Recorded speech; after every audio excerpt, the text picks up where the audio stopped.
thing. There it is. Wow. Too much stuff going on. Music too loud. Hello, everybody. Hairs all over the place. Sorry, I'm a little bit late. Dog was taking a shit.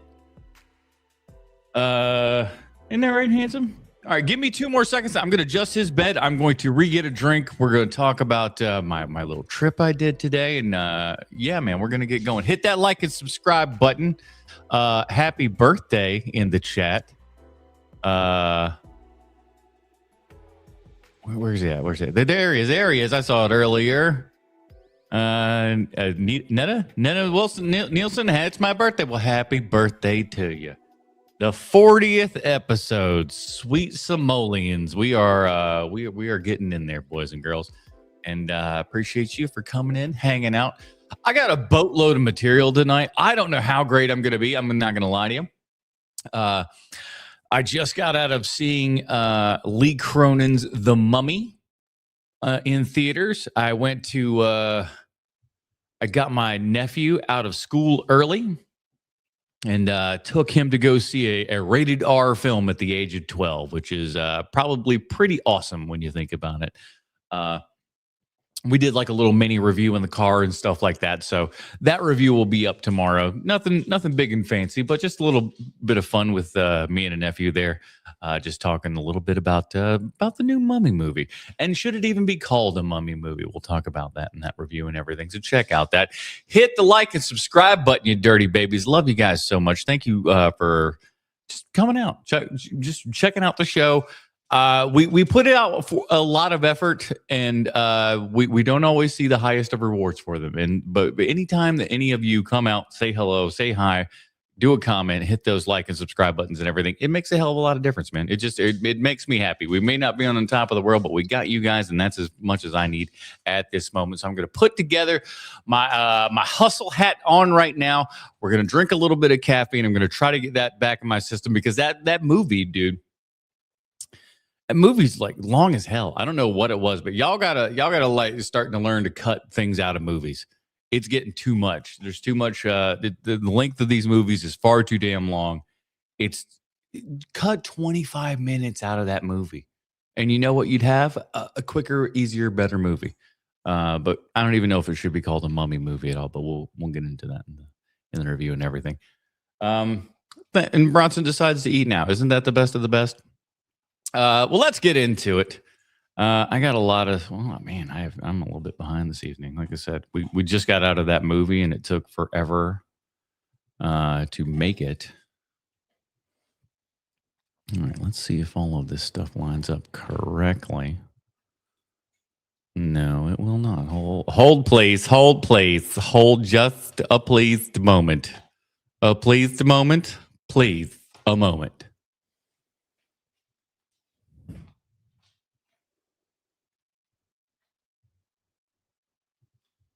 I think I want to put this over here.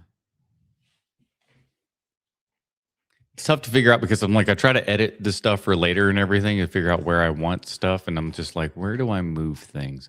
So it makes it easier for me to do stuff in post. So I'm looking at the correct thing, but I don't know. You should be more like ready for your show. You're right. You are correct. We want the show. We want the show. Well, you're gonna get it. You're gonna get the show. I mean, I don't like. Let me see how long this video is long. I'm not gonna lie to you, but we're gonna hustle. We're gonna hustle. We're gonna have a good time. Damn it. Whether I like it or not, we're gonna have a good one. Shut up. We want the show. All right. Now I'm going to go get a drink and we'll start the show proper. How dare you? How dare you? Keep eating the food and make it loud, boy. Jesus.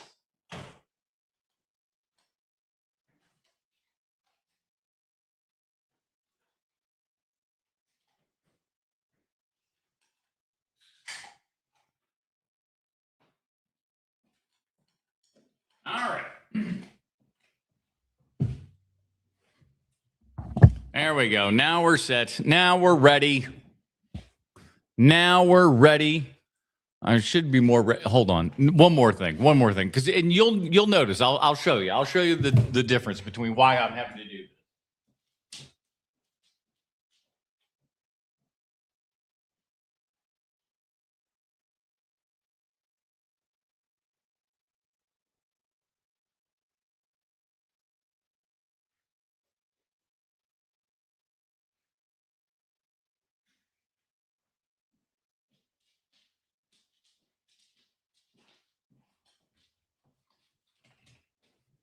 All right, see, these are the glasses that I got now. I had to get new glasses, and these are the new ones because I kind of jacked the old ones up, and I got a lot of different old ones, but I'm going to take those off.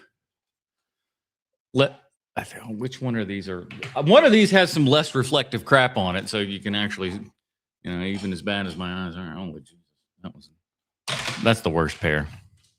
I'm like Clark Kent. I got like 5 of these things. They all are the same shit. But then, of course, when I go to order the new ones, sold out.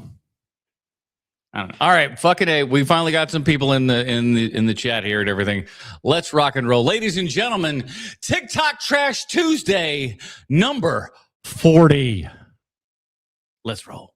In case you're wondering, to take my 4 children to see the new Mario movie, it's only $96 on a matinee.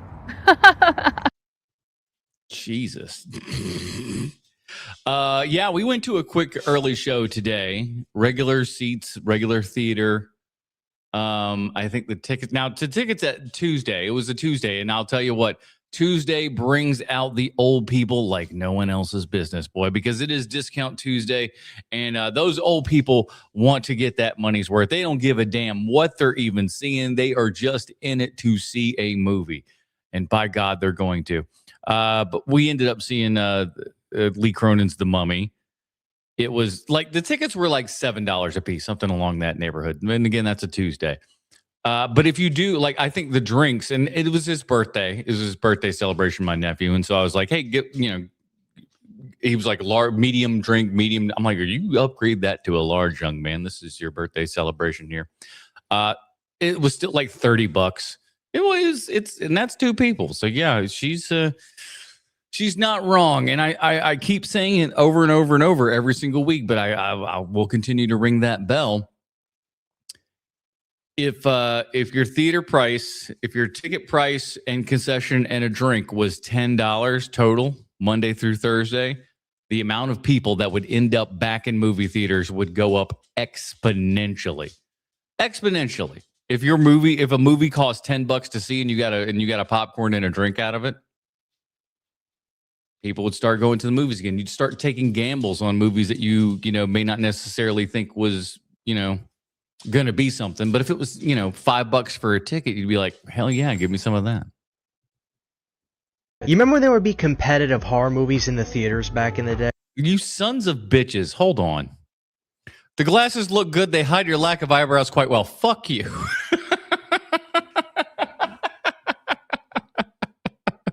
Fuck you. You're not wrong, but fuck you. Took my 2-year-old to see Mario for his birthday. Don't worry about it. Just the 2 of us. I made sure. Yeah, listen. There's some flicks, man, you go to, and it is a solo affair. One of my favorite examples of this is when George Romero's Day of the Dead went up against Dan O'Bannon's Return of the Living Dead. Both movies ultimately went on to be very successful, but if you ask people around that time, you'll hear that maybe one of them went to go see this one, that one. Me personally, I'm a Return of the Living Dead guy, so that's the one I like the most, but I would have tried to have seen both if I could. What's another example of similar type of horror movies fighting for box office dominance back in the day that you remember? The one that just jumps to mind right away, and I don't know why, but they're not exactly the same type of movie, but they came out about the same time. And if you were to ask the right person, you could be talking about either film, and that is The Mimic. Remember The Mimic and The Relic, or is it just Mimic? I think it's is it The Mimic or Mimic? Either way, but it most assuredly is The Relic. I remember liking The Mimic better.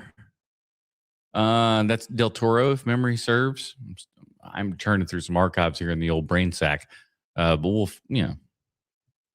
let's see what's next. Child's Play 2 Behind the Scenes Part 2. I just kind of saw a little bit tread down everything screaming. I just wanted to watch a little bit of this and see what some of the old puppet stuff looks like. I came across one earlier where they was like the different cuts, and by Jesus Christ, so loud. And by cuts, I mean dubs, rather, is the word I'm actually looking for. So there's a Spanish dub out there of Chucky that is just absolutely gorgeous because he's going bananas and stuff. There's a Japanese one I just saw. The Japanese one is fine, but it's not nearly as wild and animated as the Spanish version would be, as one might imagine. To me, the coolest thing about this, and the reason why those Child's Play movies worked as well as they did, is because they used these practical effects. And let me tell you, the facial animations on that puppet were so unbelievably good, especially for the budget of movie that they're actually working with here. That's the part I don't think people really always realize is like, those weren't big giant studio films that were given, boatloads of cash and everything. Those were just dudes that they had to find some nerds. Ultimately, they had to find nerds to go through and put together and just say, could you make a robot face? And we're going to put a little plastic thing around it, and then we're just going to make people think it's a real robot demon. There's 2 sequels to Mimic, and I have both for years, and I have not watched them yet. There's sequels to Mimic? I am not aware of that. I bet you that's some mailbox money for Del Toro, though. Not much mailbox money, mind you, but mailbox money nevertheless. We watched Once Upon a Time in Hollywood for one of my film classes, and I went into this discussion expecting everyone to be ranting and raving about it, but the second the professor says, "So what are your thoughts?" every single person said they hated it. Drop out of that school right now. Drop out of that school. Because if all those kids that were in your film class saw that and they all hated it, first of all, why? Why? It's a great film. I mean, especially with the ending and everything. Now, I will say this. I'll say this is an odd one because I worked at a movie theater when that movie came out, and I know a lot of people, a sad number of a lot of people who were unaware of the real life situation that takes place within that movie. The Tate LaBianca murders, to those people, they didn't know what that is. I had no idea. So they were just like, okay, sure. That's, yeah. So when the twist for the rest of us happens and life takes on a different, kind of a better ending, obviously, that doesn't mean anything to these people that don't know anything about like history or stuff like that. So maybe that's where their problem is because they're young, dumb, and full of stupidity. Thought I was going to say the other word, didn't you? No, I'm not John C. Reilly. And we're not John C. McGinley. Critiquing it and complaining, and I was sitting there with my mouth clamped shut like I'm about to raise my hand and say, I guess I'm the minority. I mean, personally, this is my favorite Tarantino movie by far. It's like, this movie in general is literally like probably top 15 favorite movies ever, which says a lot for me. And I understand, a lot of people think it's slow. It's not everyone's taste for sure.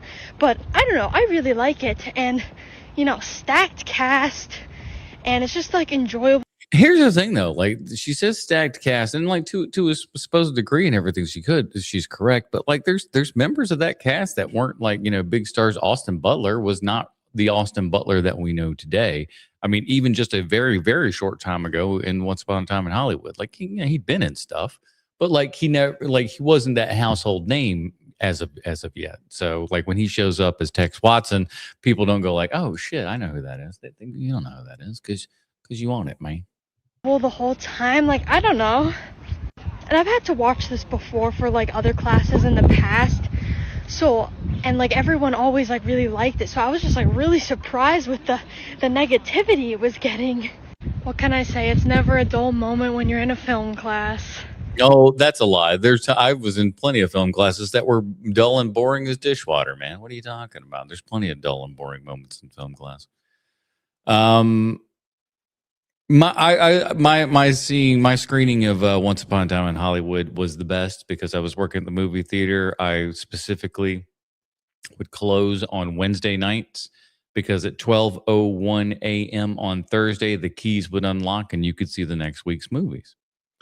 So I would wait till we closed, got everybody out, closed all the things up, made sure all my, clocked out. Wasn't, I never did it on the clock or nothing. But I would sit and I'd run upstairs to the booth. I would start the movie and then I'd run back down, make myself a big I'd save myself a big popcorn and a soda and everything. And I'd sit and watch the movie, usually about 2 or 3 o'clock in the morning sometimes. And that's exactly what I did with Once Upon a Time in Hollywood. I started the movie. And by the time that I finished it, like it was daybreak. It was literally daybreak. I walked outside. The sun was just peeking out above the horizon there and everything. And you know what? I was so fucking stoked to do it too. Let me say this as clearly as I can. We have a producer credit problem in Hollywood. Why producing is dying. This is a little longer video, but I wanted to find out a little bit about, we cover a lot of kind of industry talk here as well as, just talk about the, movies in and of themselves and stuff. There's always a little bit of industry talk within a TikTok Trash Tuesday. So, but we don't often see it from the actual producer standpoint here, unless we're talking to producer Patrick, but I think we're going to get a different vibe here. So let's see what this old guy's going on about. And it's gotten completely out of hand. Now, I'm not just saying that as somebody looking in from the outside. I'm saying this as somebody who's actually done the job. I've produced movies. Movies with Wesley Snipes, movies with Steve Seagal, movies with Paul Hogan and Elijah Wood, movies with Bette Midler, movies with John Leguizamo. Okay, now some of these are okay, and some of these, come on now. I was running production at Orion Pictures. I was are you responsible for macking me? overseeing films like RoboCop, Throw Mama from the Train, Dirty Rotten Scoundrels. Not macking me. Fuck. Silence of the Lambs, Hoosiers, Platoon, a lot of cool films. So but not macking me. Okay. I'm talking about producing, I'm not just guessing. I know what it is. And I keep hearing that this is happening over and over and over again today. People calling, emailing, circling projects, positioning themselves for credits because they found an article, because they know somebody, because they brought it in. And suddenly they think they're entitled to producer credit or executive producer credit or yeah, everybody wants their finger in the pie, and I think that's a big problem these days. Is like, you've seen it. You've gone into a movie and seen those opening credits where it's like producer 4 names, and then producer 4 names, executive producer, associate executive producer, assistant to the executive of the producer. It just goes on, and it's just everybody just wanting to get their little bit of clout. It's kind of gross.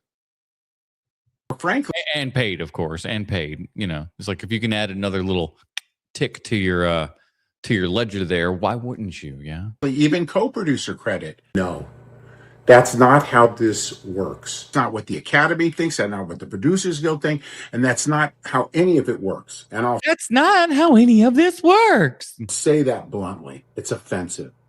Because producing a movie is not just a moment. It's not just a phone call. It's not just an introduction. It's years and years of development, years of packaging, years of financing, years of solving problems that most people don't even know exist.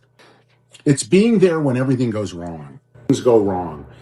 And you're the one responsible for fixing them. That's producing. The Producers Guild makes it very clear. Produced by means a person who continuously, substantially makes decisions across the life of the film.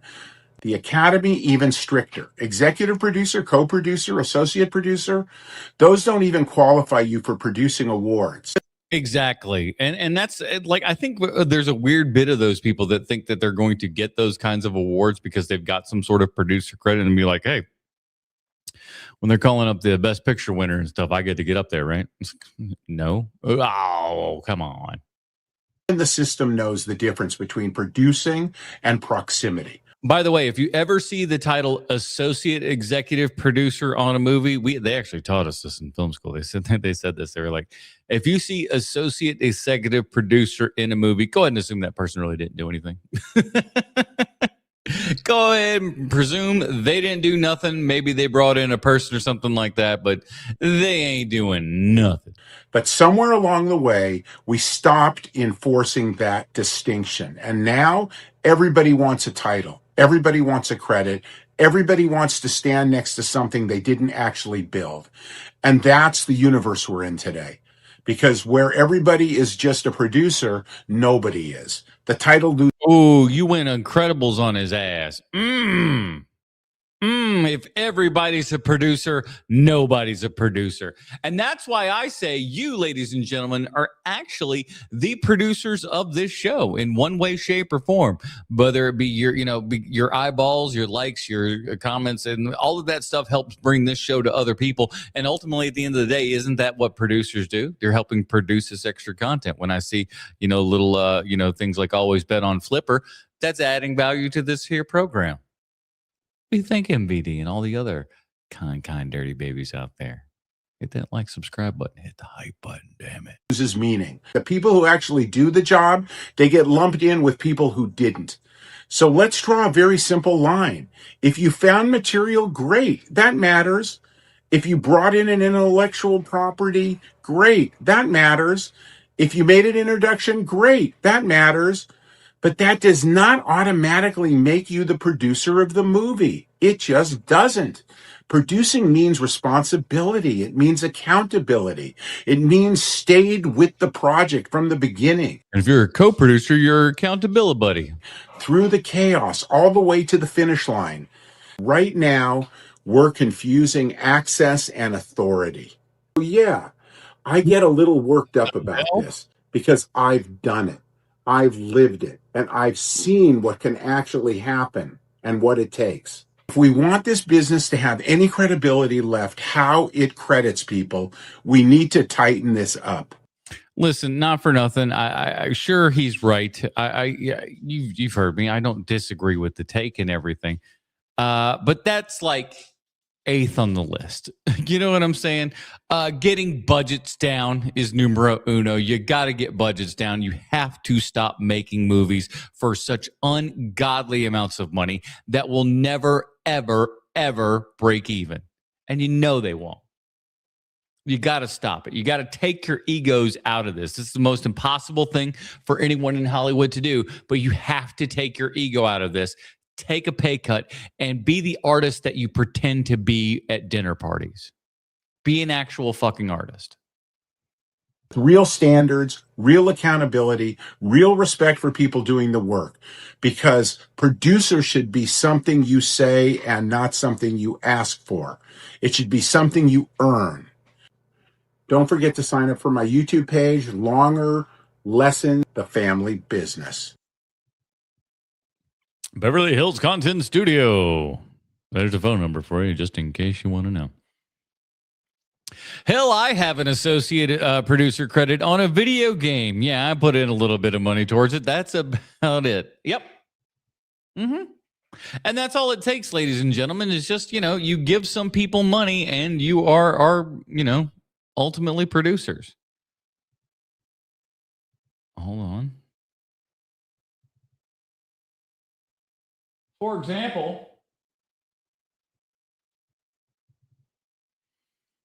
example, here's some producers. How about that? How about all these fine dirty babies? Look at all these beautiful bastards. Yeah, that's right. That's right. Soak it in, everybody. What the hell? What in the hell? I gotta put it together, guys. Let's get it. There we go. There we go. All right. Let's go. I know that my haters find me intolerable, but I'm just going to give you another reason to hate me. Oh, who could hate this? I'm just going to keep it PG. Let's keep it rolling. I go to the AMC theaters when I go see films because I am an AMC A-list member. Oh, shit. We got another one. We got another AMC A-lister. And let me tell you something. As somebody who has been a member of the two big main all-you-can-eat movie subscription services, as it were, as both Regal Unlimited and AMC A-List, I have done both for a long time. And I can tell you, it's a push. But I will also say that nobody acts more snooty about shit than A-list people. A-list people think A-list AMC A-list subscribers believe the commercials that they see before the films. The commercials that go like, "You are the best that there ever was.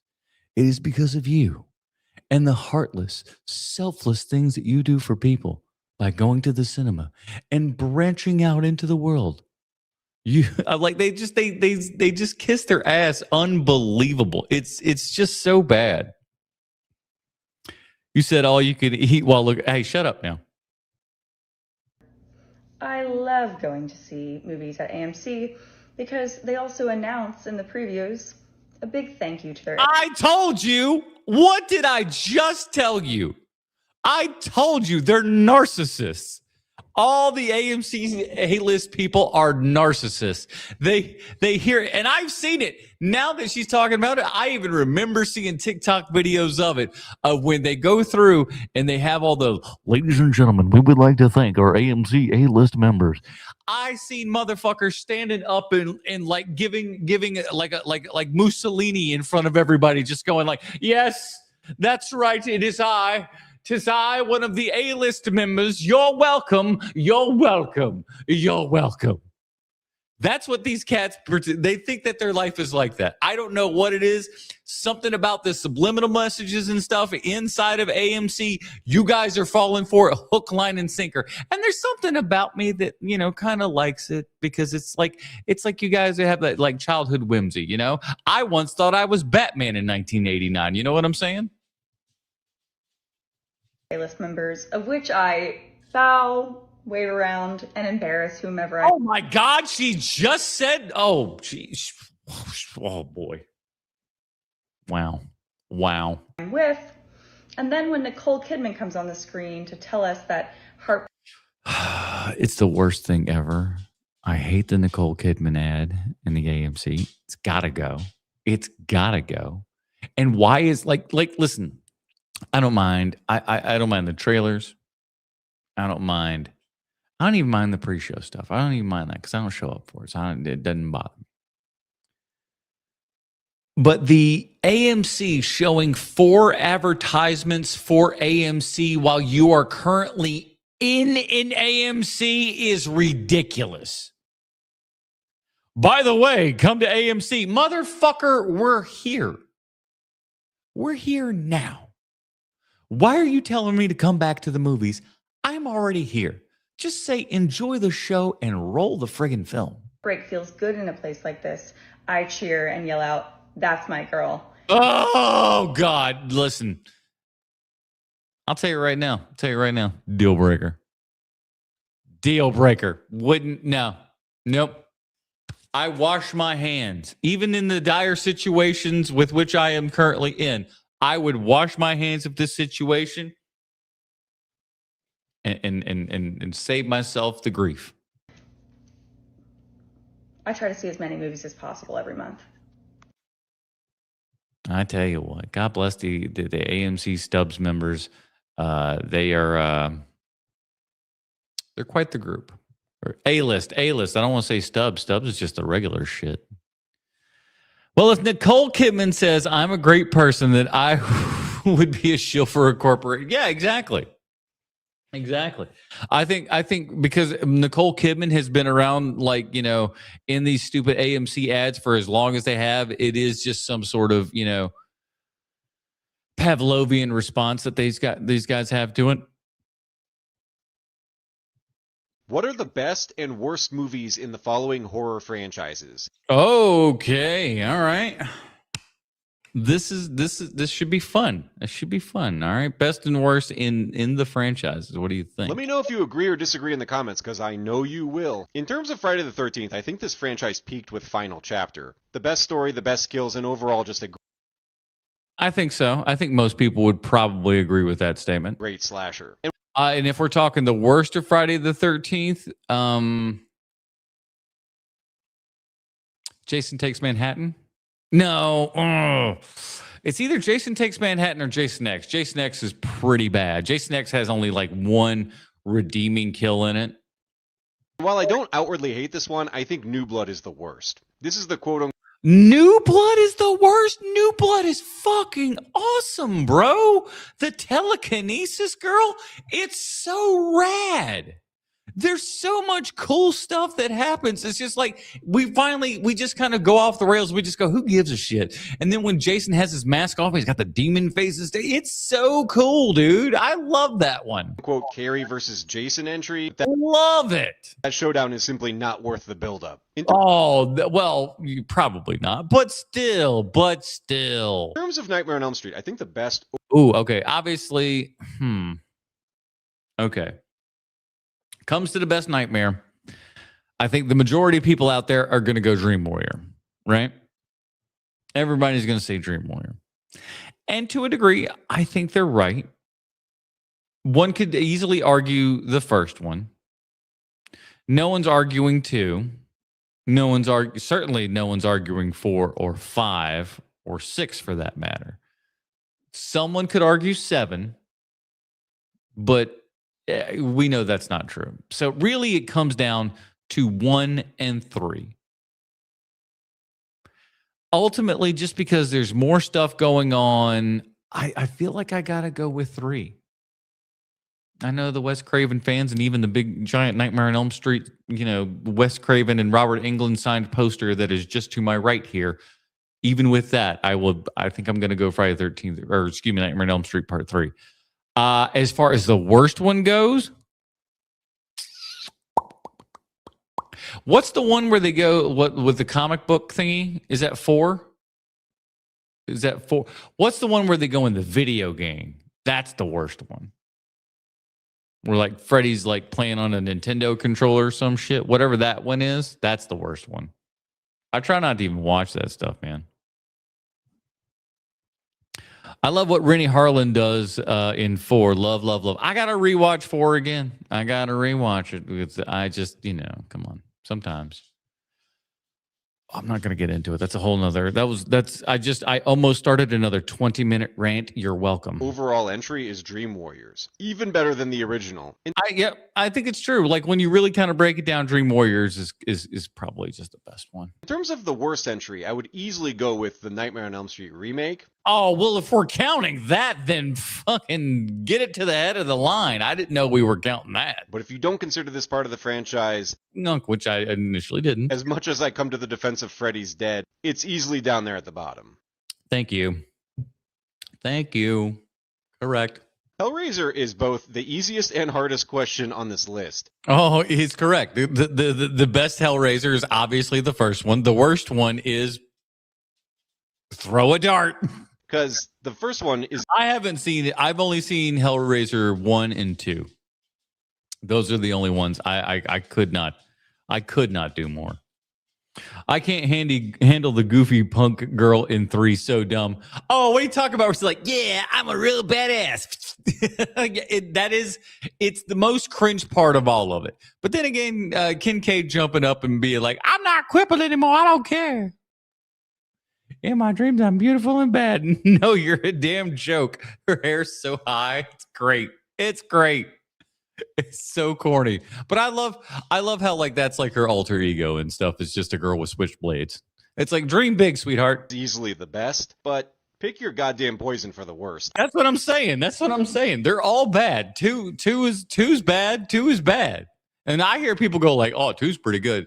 2 fucking sucks. And I ain't watching no more because what's the point? I think I'm going to go Revelations, though, simply because they... Oh, yeah, they recast Clive Barker, and it's just like whatever the fuck this guy looks like he's an extra off of a Power Rangers episode, man. They gave us this Pinhead with a straight face. In fact, Clive Barker had openly denounced this film after they had the audacity to say, from the mind of Clive Barker, "These sons of bitches don't know anything about me. That's not what I do." That's a pretty good Clive Barker, I'm not going to lie. to which he had to say, this isn't even from the butthole of Clive Barker. Jeez. The best Child's Play movie is Child's Okay. Best Child's Play. That's tough, dude. The Child's Play series is pretty good. I think it's pretty good. Then, like, there's more hits than misses. I mean, then they're varying qualities of about the same. I like 2 a lot, but like there is something about the first one. I'm gonna say the first one is my favorite. Gosh. Because the other ones, while they're good, they get into a little bit of a corny area at some point. And VD likes Child's Play too. That makes sense. That tracks for you. The worst one, though, I'm going to say the worst Child's Play. What was the one? And I didn't hate this one. What was the one where they were like in the insane asylum thing? It's just so different. But I remember liking it for what it was. I need to watch it again. That was an old Film Find episode way back when. Child's Play 2, the Toy Store ending. It's beautiful. It's like I love the colors and the stupid design of it and everything. It's so great. Play 2. Bride of Chucky coming in a very close second. For me, though, Bride of Chucky is really fun too. Even like Seed of Chucky is fun. It's a little goofy. But I do like how all of a sudden, like, you know, like when it comes to, you know, certain things, then Chucky becomes like a little bit more tolerant. worst is Cult of Chucky. Because even though Curse was also... That's what it was Cult of Chucky. Yeah, that's the one where they're in the insane asylum. I didn't hate it. I would need to watch it again to get a better thing, but I didn't hate Cult of Chucky. But I think I would put it at the bottom. So direct-to-video, Cult actually looks and feels like a low-budget direct-to-video affair. It looked like something that they kind of shoehorned Chucky into somehow. The second people start looking at their phones during a show, not recording, they've checked out. Now, this video initially was about concerts and stuff like that, but I felt like this very easily applied to movies and stuff as well, and I think it's absolutely true. If someone gets their phone out at any point during the film, that's when you've lost them. They don't care anymore. They've said, I need to see something else. I turned my phone completely off, set a very good precedent for my nephew in the movie today. He goes, I'm going to do that too. Turns his phone completely off. I'm like, that's a good kid. And I would almost bet you that he'll do that every time he goes to a movie. Now, it's called being courteous, everybody. And I told him, I'm like, listen, if you take the distraction away completely, you're not going to be tempted to do it. So not just turn it on silent, turn your phone off completely. And there's no chance of it going off during the film. There's no chance of you wanting to look at it because you'd have to boot it up and wait on this. And the movie ain't going to be that bad. And if the movie's that fucking bad, you need to leave. Just leave. Right? But yeah, just turn it off. Turn your phone off. It's easy. Already lost them, and most performers don't even realize it. You think it's just a few people, so you don't change anything. But that's the moment everything starts slipping, because they're not with you anymore. They've already... That's why you got to go to a proper show where they got a pit, and you know your phone's going to go away real fast. Otherwise, it's going to go away someplace else. Moved on. That's when you have to change something fast. Change the energy. Connect. Give them a reason to look up. Or you go... We'll laugh away their hair. And if they don't, give you the whoa-ho back, then, you've lost them. You're done. We're living on a prayer. Oh, so what kind of movies are you into? Nightmare. Okay, I gotta read this. Hold on. I've changed my microphone setup and everything. Everything's a little bit weird, so give me a break here because I can't read. Nightmare first date scenario just came up with. I just came up with as a girl who likes old movies. All right, so girl who likes old movies, and this is a bad date scenario. Okay, let's see what we got. I just watched Crash, and that was really good. Crash, that bad movie that's like that won Best Picture. Oh, no, not that one. That'd be ridiculous. That would be ridiculous because Crash is an absolute and utter piece of garbage. That's right, everybody. The movie that looks at you and makes an after-school special seem like Oz. That's when things are bad. No, the other one. What other one? You know the one. The David Cronenberg one. Is that the Crash we're talking about? Are we talking about the David Cronenberg Crash? The Crash, the movie. No, I don't think I do. One where they're banging because of car crashes and shit? Yeah. David Cronenberg? No. No? The one about the people who like to jack it to car accidents? Yeah, I watched that and I thought it was really good. Oh.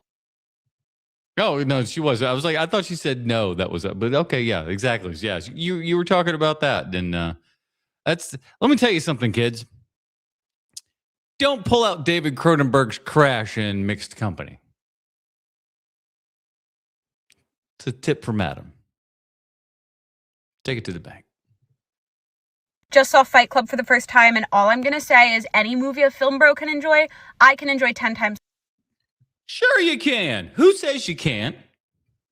Second of all, I'm happy she got to go see Fight Club on the big screen. It happened on my birthday, but unfortunately, at work they didn't do my time off correct. So I asked for my birthday and the next day off, and they didn't do that. So I ended up having to go to work at 4 a.m. So I didn't go to see Fight Club on the big screen, but I will be picking that up early next month in 4K on the 4K Steelbook there and everything. So I'll be checking that out because I'll be honest with you, when we most recently reviewed Fight Club on HMP proper, I looked at that thing and I was like, ooh, we need ourselves a 4K because that Blu-ray was old and outdated and muddy and just kind of, so I'm excited for that 4K disc coming out soon.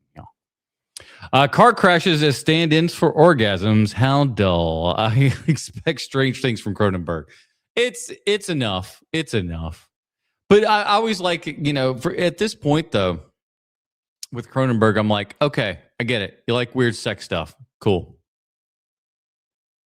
Do you have anything else? It's more because I'm enlightened and attuned to gay subtext. Okay, yeah. Well, congratulations on that. We love to see this. California just awarded 38 new film projects, including the first animated features ever selected under the state's expanded program. Now, before we go on, and this is a longer video, and we'll listen to the whole thing, but I do want to say this doesn't matter. None of this matters. California is a stupid, stupid state that doesn't know what it's doing, and they can give all of the incentives and everything. You will not be able to save your sinking ship. You can't, because you're not smart enough to. You're not smart enough to be able to sink this, to stop the sinking ship that you are currently in. You can't do it. The odds are against you. The abilities for you to do anything that you actually say that you're going to do, they don't exist. They don't exist. Your government is not helping you in any way, shape, or form. They can give you tax credits, but if the price of what you're doing is 3 times more than it would be anywhere else, tax credits don't mean crap. It's so stupid. The Simpsons movie 2, Phineas and Ferb, and a new DreamWorks feature, all expected to generate nearly $800 million in economic activity. Well, that's an interesting way to put it, but those are all also animated things as well. So let's not act like we're opening up the studio lots here. It's animated. While extending production work beyond Los Angeles, and it goes even deeper. This latest group of projects alone is expected to employ 5,316 cast and crew members, along with 20,845 background performers, measured in days' work. In cartoons? In cartoons, are they? Because everything you just mentioned, homie, was a cartoon. You got background actors for cartoons? If you're paying people SAG for background cartoon acting, I think we're starting to learn where Hollywood's problem is. And log over 1,019 shooting days across California, including 463 filming days outside the traditional 30-mile studio zone. That's real scale. That's real impact. No, it's not. No, it's not. I mean, it's a blip. It's a blip on a radar. That's a big deal. You can say that, but it don't make it so. Because this isn't just about a few projects getting greenlit. It's a You literally just said it is, but okay. continued signal that California is attempting to look good in the face of adversity. But if you've got two eyes and a brain in between your ears, you know that that's not actually tenable. Is starting to finally make real moves, and quickly. Because after years of productions leaving, after other regions got aggressive and secure productions. Listen to how assured he sounds in his voice, or at least what he's trying to put on as an assured voice. He sounds like he's, yeah. After real pressure on the entire system and community, we're now seeing real action from Cali. More incentives, more he said Cali, -5 cool points. access, more approvals, less red tape, permits. Oh, my boy's a silly goose. Oh, Lord have mercy. California, no red tape. Why are you so silly? Why are you so silly, my friend? That is all California does is red tape. That's 3/4 of your guys' problem is red tape, you idiots. Good night. You don't even again, Hollywood will die at its own hand. The murderer is in the house with you, Hollywood. It's you. It's getting easier, fees getting reduced. That matters because it matters. No, it doesn't. Production doesn't just create content. It creates jobs. It drives. For the tens of people, it doesn't matter. But here's the thing. You can't pay those people enough for where they live because they live in a place that's well over. Every single problem is compounded on top of yet another problem.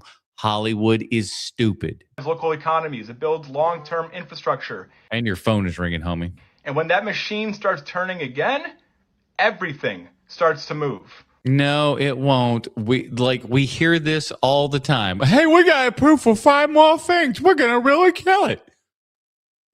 And then they end up in the exact same situation, and then it comes right back again. Hollywood is Charlie Brown, man. He's going after that football every single time, going, this is going to be it right here. This is going to be the one. Oh, son of a gun. How about that?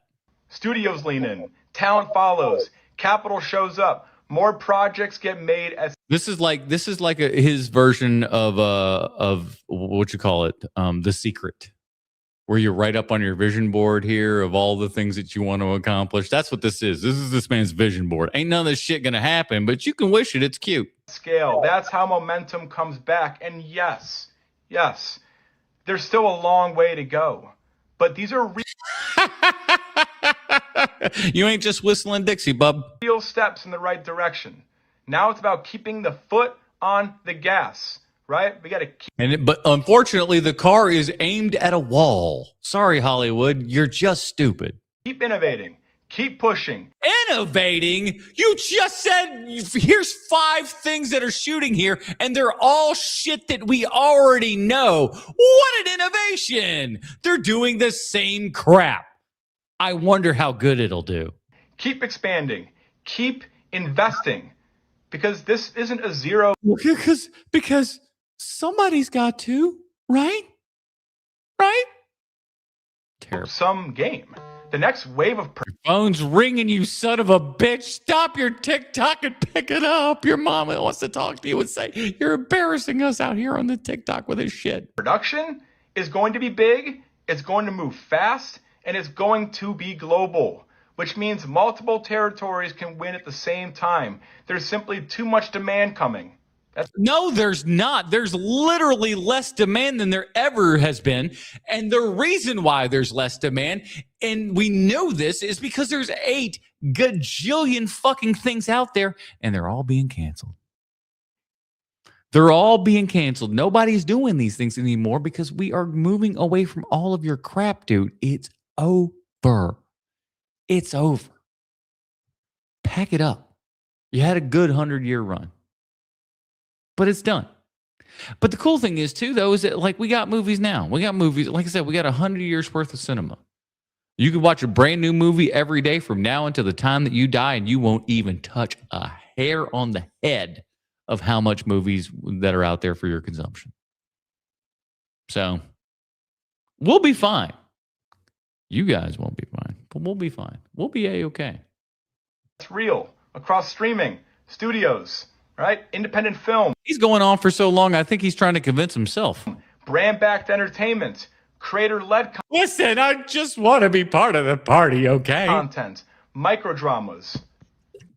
I swear to God, I keep hearing about microdramas. We're just gonna, I don't like it. Literally all of it, which means more volume than ever. More projects being financed, more content needing homes, more infrastructure. More content needing homes, more things to go to places that you won't go to watch things that you don't care about. None of these things are going to come to fruition, everybody. This guy's an idiot.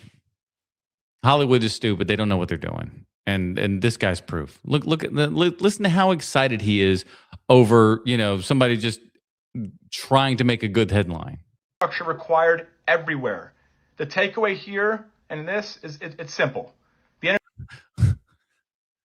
All right, lay it on us. The entertainment industry is not shrinking. It's scaling, and this next phase is going to create opportunity literally everywhere. Honey, I'm telling you, my penis is large, okay? It doesn't feel like you actually believe that statement. No. I really do. It's gargantuan. All the notes he made. POV, your husband's obsessed with Michael Jackson and took notes on every inaccuracy during the movie. We got a couple of Michael Jackson TikToks here because that was a big movie that was out, and people are none too happy with this Michael Jackson movie. I know that's going to be wild and crazy to folks, but geez. Oh my God. Holy shit. First of all, sir, that's way too many notes to be. Probably like a 7. He wrote all of that. He wrote War and Peace on all the inaccuracies within the movie itself. It's just like 7. Even on Mars. Top 10 animal attack movies where I feel bad for the animal. Ooh, okay. Interesting topic. We're feeling bad for the animal? You don't feel bad for the shark and Jaws, do you? It's all of them. It's every. He goes, no. I feel bad for the animal in all of them. Cujo, I feel, that poor little guy. Every single one, because it's our fault. It's always our fault. Maybe we ruined their environment. Maybe we offed their family. Maybe we fed them some of our cocaine. It is never their fault. We put them into this situation. So I feel bad for them every single time. Anyway, what's your answer? Let me know in the comments.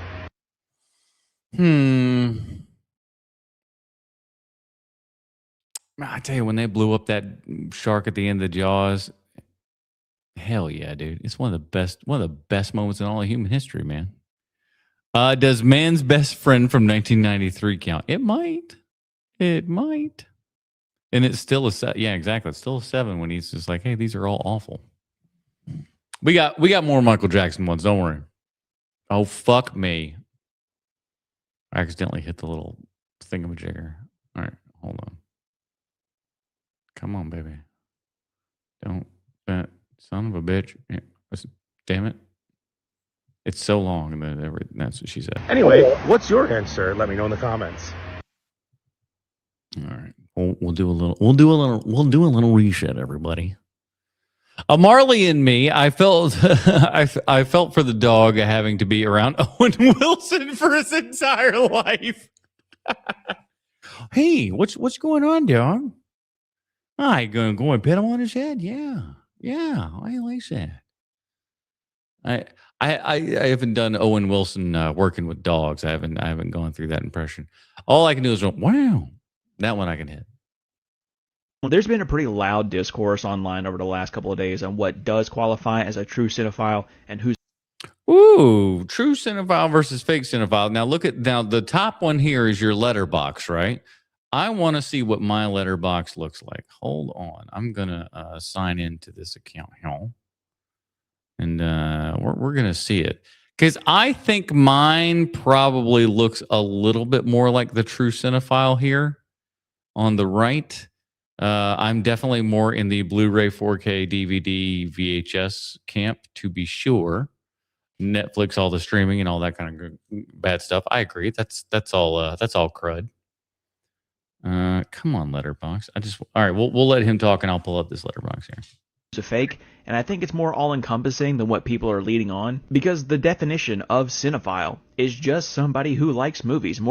Yeah, but like I think there's varying degrees. There are varying levels. I don't know that I'd go so far as to, hop in on the, the fake versus the true scenario or anything, but there are levels to the things, as they say.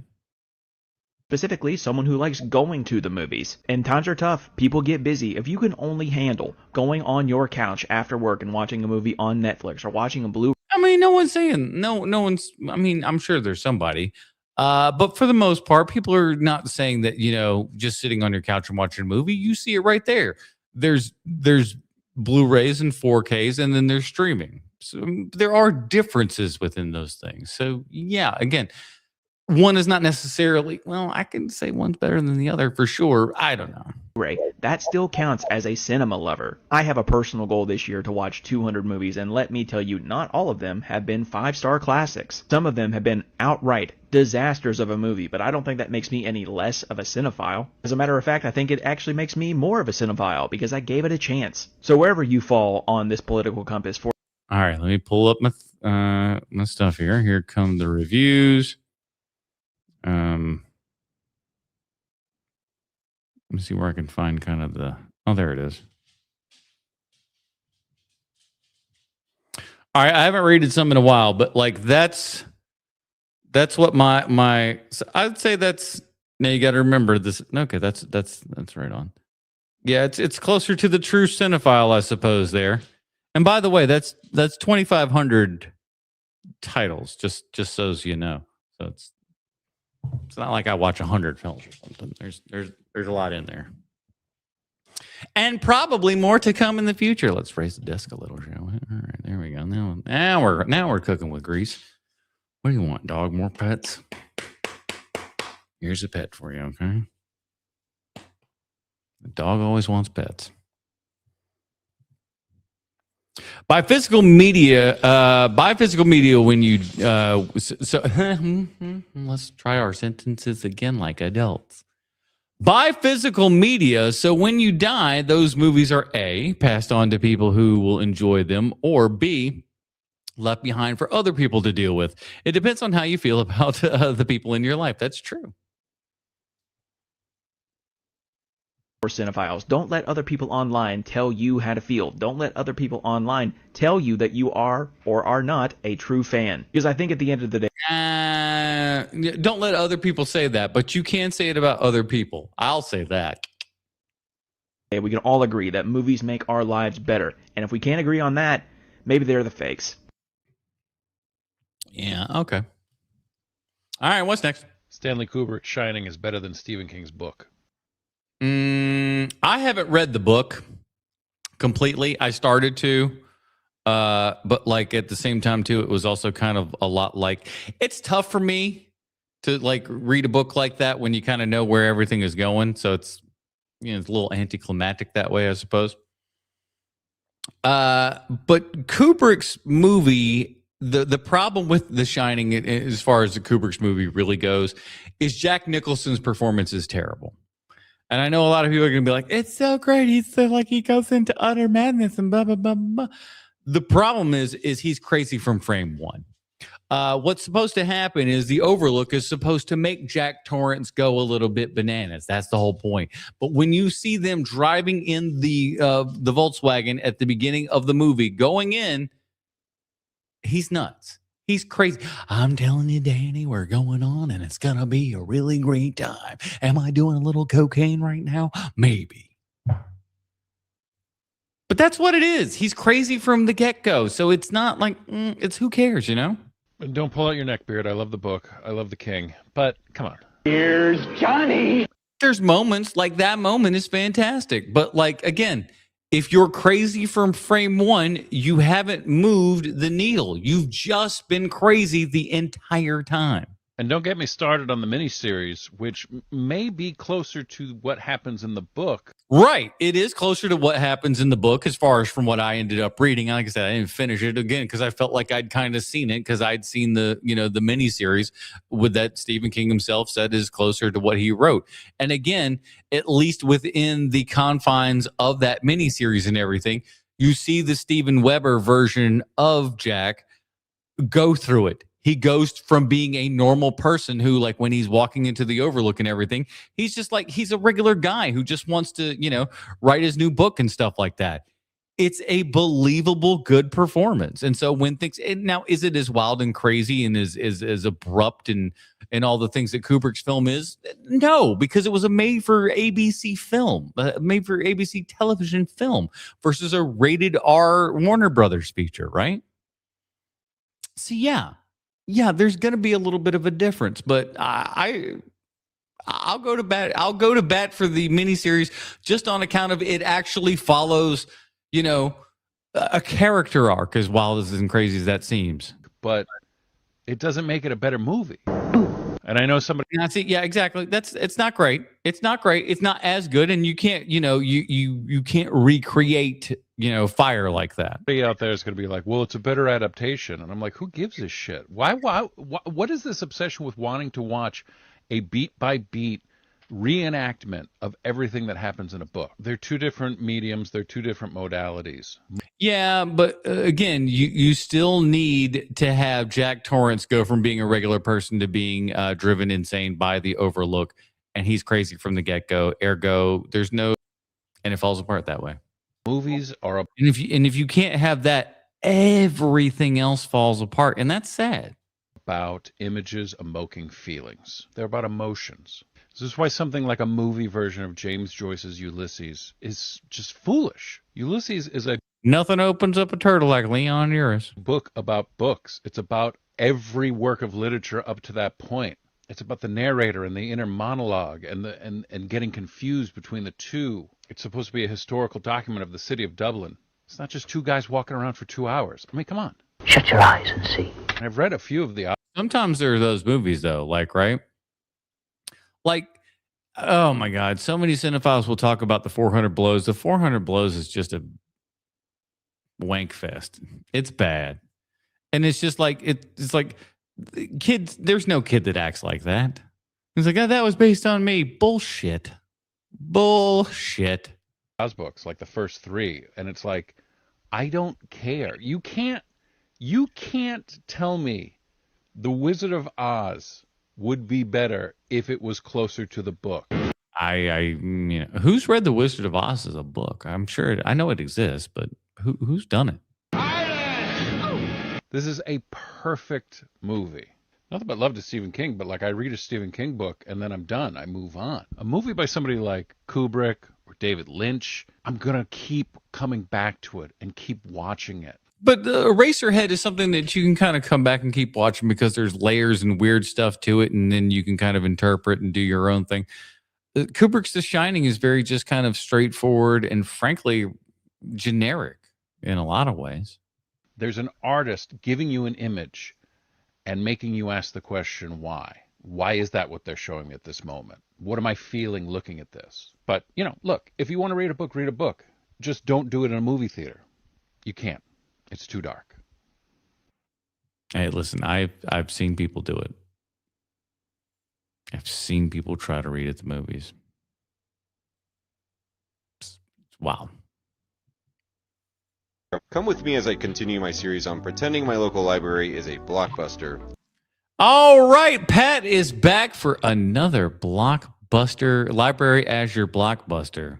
Let's see what we got this week. We're picking out a movie and a candy from the vending machine. Let's go! And bookmark this video if you're looking for recommendations of what to watch tonight. First things first though, returning last week's picks and then heading over to the movie section. The Wolf of Snow Hollow is low-key a great low-budget werewolf movie if that's your sort of thing. Where my Winchester gang at? I feel. Oh man, I hated that movie. I thought Winchester sucked. I wanted it to be good too. It was not. Like this movie was overhated when it first came out. Glad to see Ty West Maxine trilogy represented in the stacks. In the library, or library as we say around my parts. This is interesting because Criterion has these two movies paired as part of the Freaks box set, but I haven't seen them paired together as a separate double feature. Definitely gonna check this one out. Now that we picked out something old, let's pick out something new. Housemaid is single-handedly bringing back erotic thrillers, and I'm here for it. That's a good boy. If you truly love David, I do want to see Good Boy. I want to see the other one too. There, that's the new Paul Feig movie. Cronenberg's new movie. I don't need to see that. You know what it's about? Weird sex stuff. How do I know? It's a David Cronenberg movie. Cronenberg and have not checked out The Shrouds, you need to course correct that. I feel like I did see that one. Whatever his last one was. No, I forget what it was, but it was just like, okay, yeah, weird sex stuff. Got it. Immediately. Never seen Samara Weaving in Azrael, but I think this came out earlier this year. I'm going to give this one a chance. Now let's snag an egregiously overpriced snack. I've got my eyes on these all pink Starbursts. More candy could stand to benefit from single flavor packs. Let's have ourselves a goddamn Friday. But then you got just a whole bunch of orange Starburst packs that don't sell. The Michael Jackson movie is getting dogged on by critics, but is it really that bad? I kind of wanted to see it. After all the reviews, we'll definitely wait until this is streaming somewhere. Here's whether or not you should watch Michael. To start with, Jafar Jackson really transforms into Michael, nailing his mannerisms. You know, his name is Jafar Jackson, and given his age and everything, 110% that this child was named after an Aladdin villain. It's true. Now, did they name him exactly after the Aladdin villain? I don't know. But the timeline says he was. And make you empathize with his struggles. Plus, his blended singing performance is honestly all you can ask for in a music biopic. But it's Coleman Domingo as Joe Jackson that really steals the show. That's what I always kind of figured when I saw the trailer once, and I was just like, well, Coleman Domingo is going to be the person who's kind of really being the driving force behind all this. So that's not surprising. Creating a terrifying presence that instills fear in both the characters and the audience. It also helps that this movie plays like a Michael Jackson greatest hits album. Which is also what I thought it would do as well. And honestly, I don't know that that's what we need for a Michael Jackson biopic. But at the exact same time, the man had such a long life in the entertainment industry that it's really difficult to encapsulate that entire lifespan within the scope of 2 hours. Or even 3 hours if they wanted to be bananas, which I don't think they did. But it's tough to distill everything down within that amount of time and have it all work and all be, the music that you want it to be, and then touch on all of the, the life moments and stuff that you needed to, he was like 50 something years old when motherfucker, I'm not talking to you. It was really hard not to be entertained, but that's where my praise ends. Because genuinely, this is one of the ugliest movies I've ever seen. Damn. Cinematography and editing are so basic yet try to do so much. The production design and makeup look unrealistic, and the visual effects are so cheap that they make me wonder, where did this $200 million budget go? Probably went to licensing, which then the family themselves gets to cash, I would imagine. To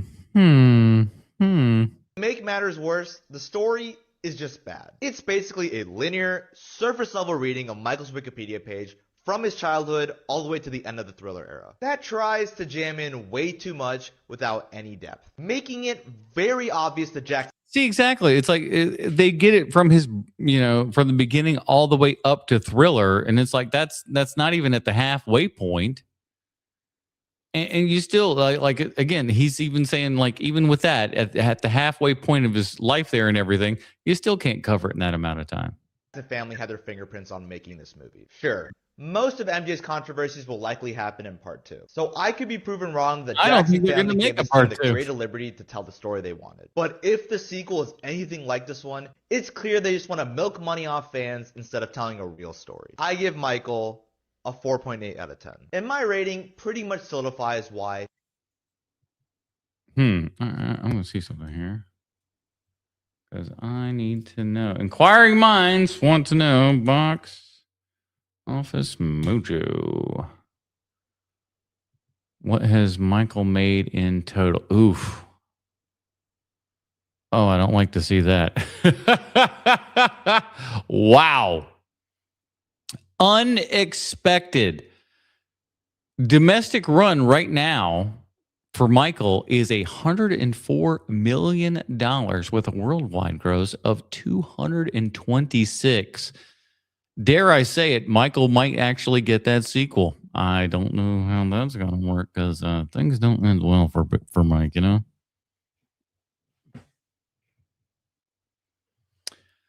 All right. Hey, have you hit the like and subscribe button yet? You hit the hype button yet? The fuck on that, why don't you? Have you ever watched a movie and thought, I wish that I had found this earlier in my Oh, man, all of the time.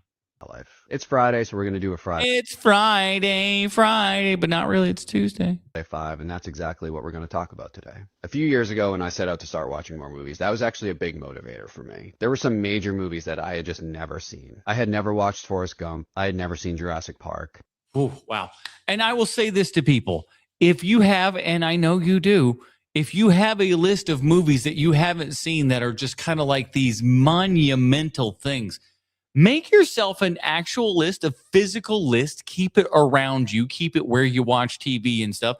And when you get to that point where you're like, and then you know what happens, where you go, gosh, I don't know, maybe I want to watch something, but I don't know what. You can look at that list and say, all right, I'm going to take something off of that and mark off a big one. Mark off a big one. And like, how often do you do those types of things and go back and watch a movie that you've been putting off for so long and then go, boy, I really regretted that? You usually like it, don't you?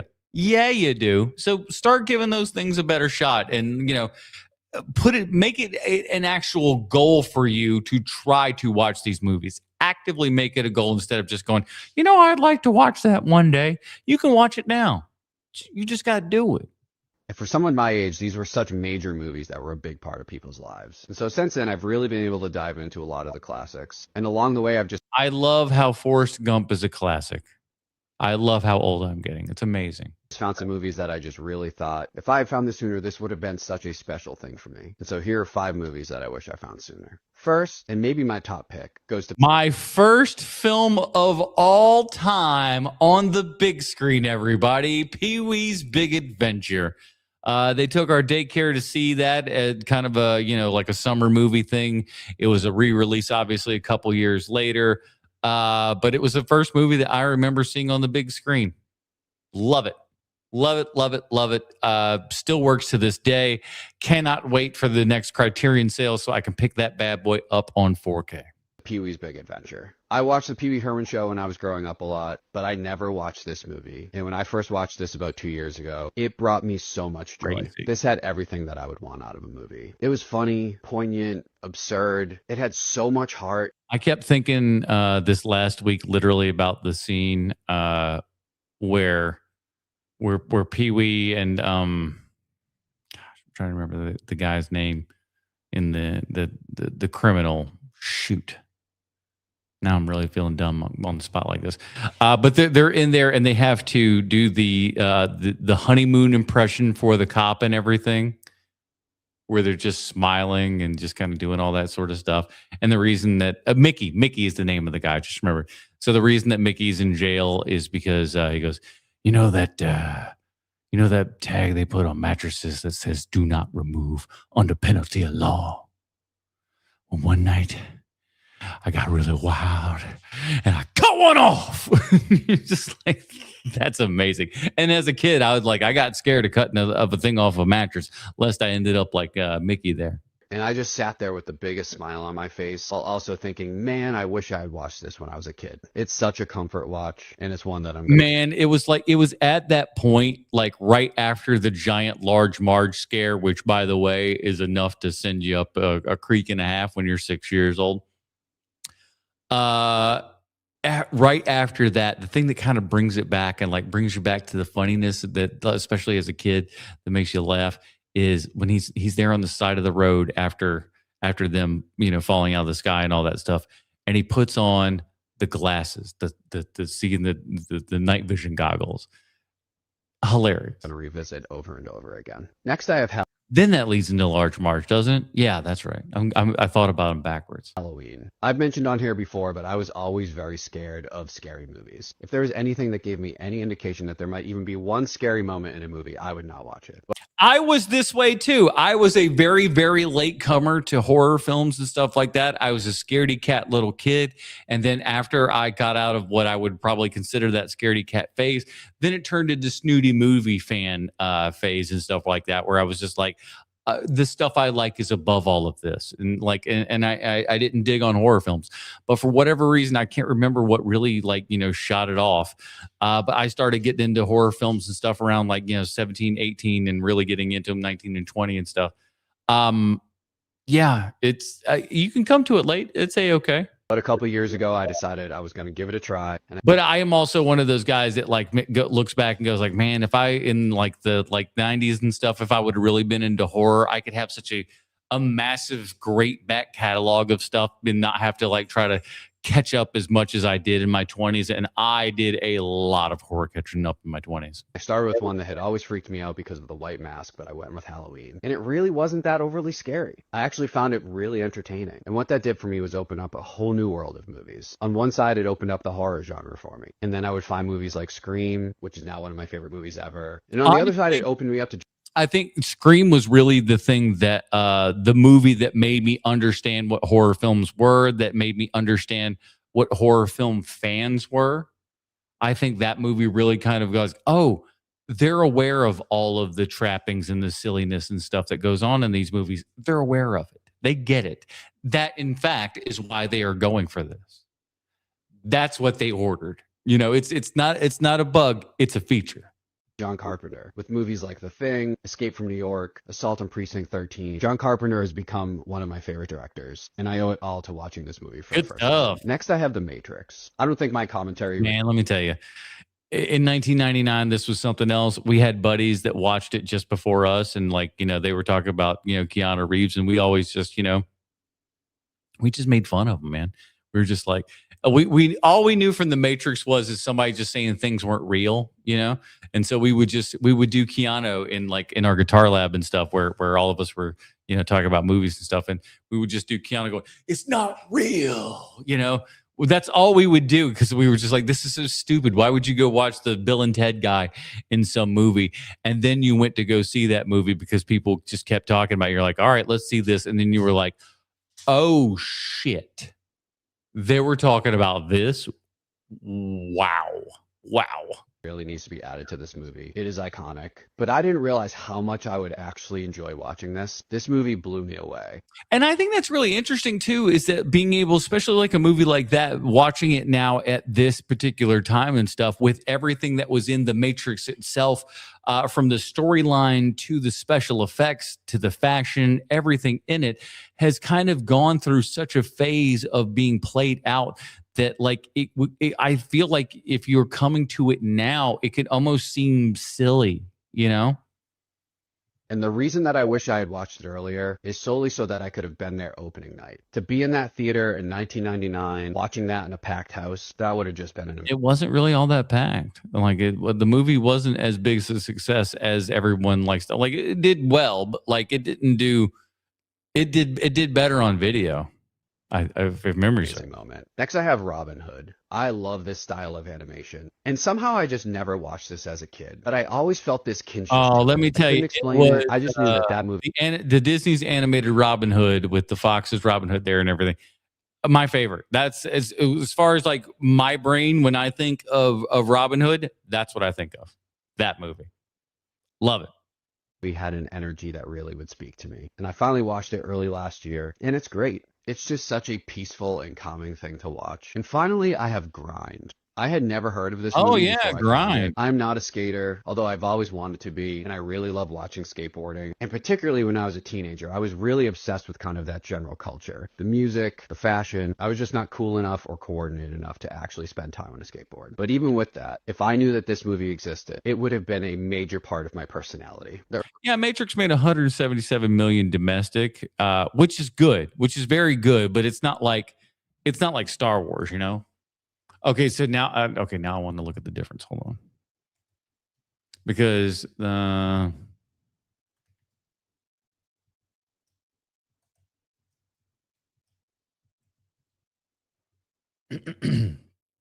so also in 1999, just to give you an idea of the difference, The Matrix in 1999 made a domestic run of $177 million. Star Wars Episode 1, The Phantom Menace's domestic run, $487 million.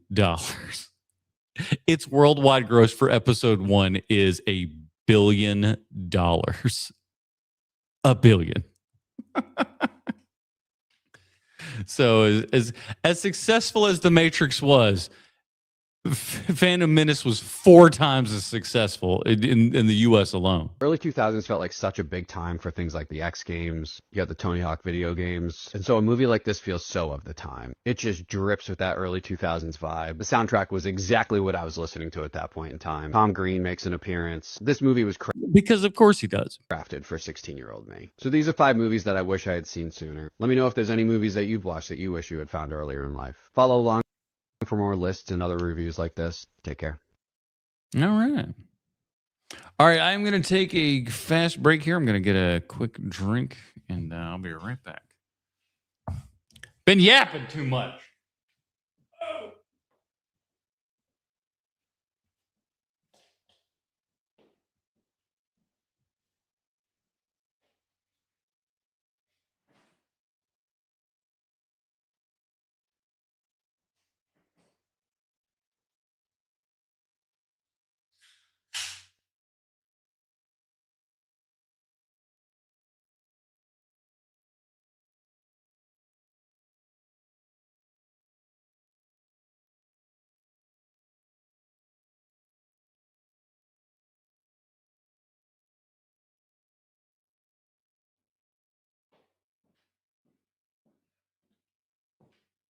All right.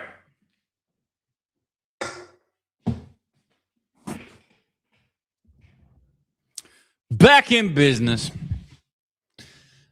Let's go. As a very committed Letterboxd user, why is everyone so stingy with their 5 stars? I wouldn't say I'm stingy with the 5 stars. Let me look. Let's take a gander here, shall we? We're going on reviews. Well, no, that's a different thing here. All right, like my 5 stars, which is the one that's closest to the green there. Look how, yeah, I'm stingy with the 5 stars. You want to know why? Most films ain't deserving of 5 stars. They just aren't. 5 stars means that movie is as good as it possibly could have been for you. 0 notes, or you'll even look past all of any of the flaws that are in that. That's what a 5-star means. You don't come across a lot of those. Like your Alien here. That's a 5-star film. Alien's a 5-star movie. Pulp Fiction, 5-star movie. But you just can't give them to every Tom, Dick, and Harry out there, man. You got to make them mean something. I noticed this specifically with Project Hail Mary and other movies recently. I mean, like Project Hail Mary, very good film. I don't remember exactly what I gave it on the Film Find, but I bet you, or the Film Find. We were talking about that earlier. On H&P.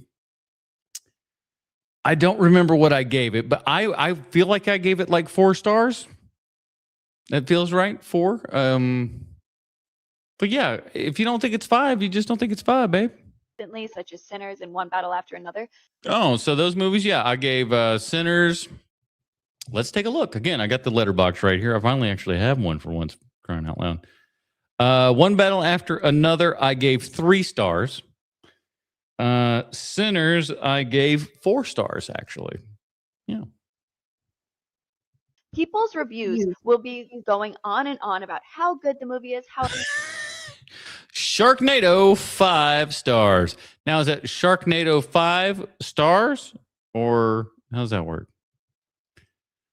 Sinners 3, yeah, Sinners. Okay. I mean, yes, it's like, listen, Sinners was oversold. I'm not going to lie to you there. incredible it is, how it's a masterpiece, how this is done perfectly, this is done perfectly, this is so good, so good, so good, so good, and then it'll be 4 or 4.5 stars. Yeah. Mm-hmm. Like, I think all the Lord of the Rings movies, those like of the original trilogy, those are all 5 stars. Mm-hmm. What is stopping you from that 5 star? It's an intangible. Sometimes it's just an intangible. I can't tell you exactly why Back to the Future is a 5-star movie, but it is. It 100% is. Are there things that you could nitpick about Back to the Future? Sure. Does that take away a star or anything like that? Hell to the no. Back to the Future is perfect. 5 stars. Why are we being so stingy about it? Are we just using that as... Hey, listen, I'm nailing off 5-star movies to you the whole time. I wonder if I can I? Give me 1 second here. This is what's cool. Now that I finally got it on another phone here. We are going to say, let me sort by.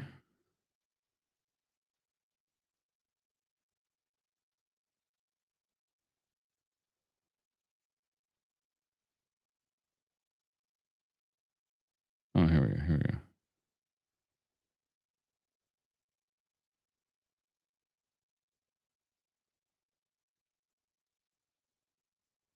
I can't. I'm not good. Like perfect and perfect only? And in which case, what movies are you giving that to? How are we rating things on Letterboxd? Because I can't tell at this point if it's preference or if it's actually me. I mostly rate on preference and how technically well done it is. I kind of like average the two and put that together. So that's why I'm able to give Forbidden Fruits a 4.5. Do you know what I mean? You had fun with the movie and you loved it and it was like a totally life-changing experience. Why not just give it the 5 stars? Because it's not. I think you just answered your own question there, sweetheart. Because sometimes those things are not. Where is the stinginess coming from? I want to understand. You said it yourself. It's got to kind of like change you a little bit, and that's a tough thing to do. 5 stars. I'm going to try to look and see what my last couple 5 stars here are on Letterboxd and everything. It's few and far between. Naked Gun, the new Naked Gun got 4.5. I like that a whole bunch. Let's see. See, even Warfare only got 4 stars. Novocaine, 4 stars. These are great movies, by the way. The Monkey, which I thought was pretty decent, still only 3 stars. Hard Eyes, 4 stars. Paddington in Peru, 4.5. Couldn't give that one a 5. Not all the way. Yeah, man, it's been a minute since The Substance I had at 4.5. It's been a while. Godzilla -1. That's the last 5-star movie that I reviewed on Letterboxd is Godzilla -1. And you know what? That movie deserves 5 stars. That movie kicks so much ass, dude. Are you kidding me? For me, what I felt like watching, did it make me feel something? Did it bring me joy? Did I forget it as soon as the credits roll? Exactly. And that's kind of how I feel today about watching Lee Cronin's Frankenstein, The Mummy. It might as well have been Frankenstein. And neither, because there's no real mummies in it, guys. There's no real mummies in a mummy movie. Can you believe that fucking shit? It's unbelievable. Are there any mummies in your mummy film? Not really. This would have cost you $2,500 in 1976. That's equivalent to more than $14,000 today. Good Lord. I like this guy. His entire TikTok channel is about this fucking TV. He's got this TV forever. It's gorgeous looking. It looks like it's in immaculate shape, but certainly from that time and everything. Looks like it's well polished. Look, it's been well maintained, far better than most things of that era look. But I'm going to let him walk us around this thing because this is what this man does. It's a Sony Trinitron KP4000. Yes, you heard me correctly. This is a Trinitron. But what's more surprising is that it's also a projection TV. You see, before Sony developed their VideoScope line of projection televisions, which utilize 3 monocolor CRTs in order to increase image brightness, they built this all-in-one cabinet around a single, specially modified Trinitron tube. The way it works is by the Trinitron tube producing an image similar to that of a standard TV, but having that image pass through a lens, reflected off of a mirror, and projected onto this 40-inch, highly reflective screen. Yeah, so that's it. You're watching a mirrored reflection of a projection. That's what we were rocking and rolling with in the 70s. That 40-inch screen would have been more than 4 times larger than the 19-inch TVs that were typical at the time. That's what's kind of nuts and stuff, is really how big and stuff TVs have gotten. There are so many stores out there right now that have like actual 98-inch televisions that you can just walk in and look at it. And I see little kids walking in and looking at a 98-inch TV like it's nothing. And I'm just like, if you only knew when we were a kid, if we would have seen a television that size, it would have been like seeing a spaceship. So this was definitely an early home theater experience. However, pushing the limits of this technology does come with some downsides, such as a loss in brightness. I was about to say, that sucker's got to be dull as dishwater, because you're going through, unless you've got some, like, even if you've got some pretty mad lumens coming out of your projector there and everything, it's still got to hit the actual mirror. It's going to lose some reflectivity there and then jump back up to this screen here. And then it's going to lose probably at least half of that. So you're probably looking at, I would, if we're nice about it, maybe a quarter of the light that you were getting from the projector initially.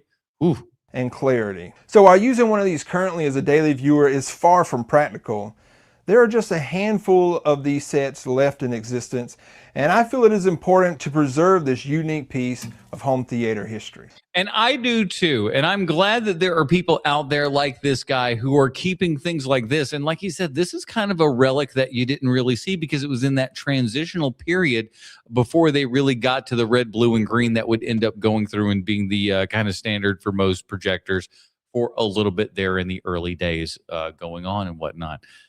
So this being this kind of early progenitor of all that is very, very cool. And I'm glad that there's somebody like him that says, I want to make sure this stuff stays, you know, as relevant and nice and new as it could be.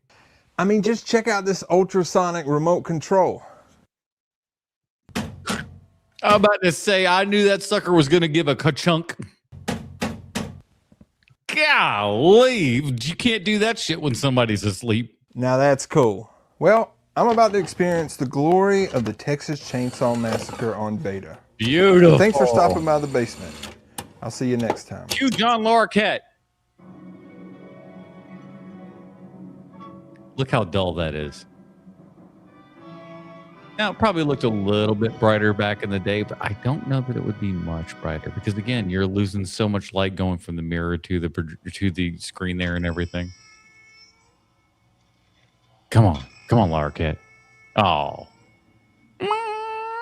One of the greatest bits of sound design and everything. That, like, kind of bulb camera noise. That thing. Oh. So great. So scary. Really glad they leaned into it within the Texas Chainsaw remake and stuff like that. Because, again, it's just like, it's iconically good. Watching Independence Day for the first time. How have you made it this long and not seen Independence Day? Sean would be happy for you, but I like Independence Day. Watching Independence Day for the first time ever. Definitely giving 90s. I assume this is about Well, that tracks. aliens. I do love a good alien movie. Side note, since we're talking about aliens, who's excited for Disclosure Day in June? Next Spielberg movie. It's coming from the moon. There's always that scene in those sci-fi movies where they're like, this doesn't make sense because the defibrillator doesn't work with the calculations. It's Eleanor Waldorf, if you know, you know. Also, for everyone asking if I've seen Back to the Future, Interstellar, yes, they're my 2 favorite movies. Okay. Oh, thank God. I mean, I don't give a fuck about Interstellar. I like Interstellar, but if you hadn't seen Back to the Future, I was really going to start to, count you off at this point. Jeff Goldblum's back. This is 1995. Wasn't born yet. Looks like. Oh, man. Skip right over that. Cousin Eddie from Christmas Vacation. Oh, there's so many of them. Oh, they're like here. Okay. Oh my God. I won't say this, though. She looks like she's my age. Okay. It's kind of cool. Holy crap. And the thing is that you got to remember is like while we're doing some green screen and stuff like that, these are models. We're shooting models, guys. We're blowing up little miniatures. There's so much cool. Like this was like one of the last bastions of full kind of special effects and stuff where we're blowing up like, big giant scale models of the White House and everything. So friggin' cool. And it was after this that would just all become CGI. They wouldn't bother making those things anymore. So there is something that's very special about this movie. Oh, I love Will Smith. Do you though? These days, do you? That's my town.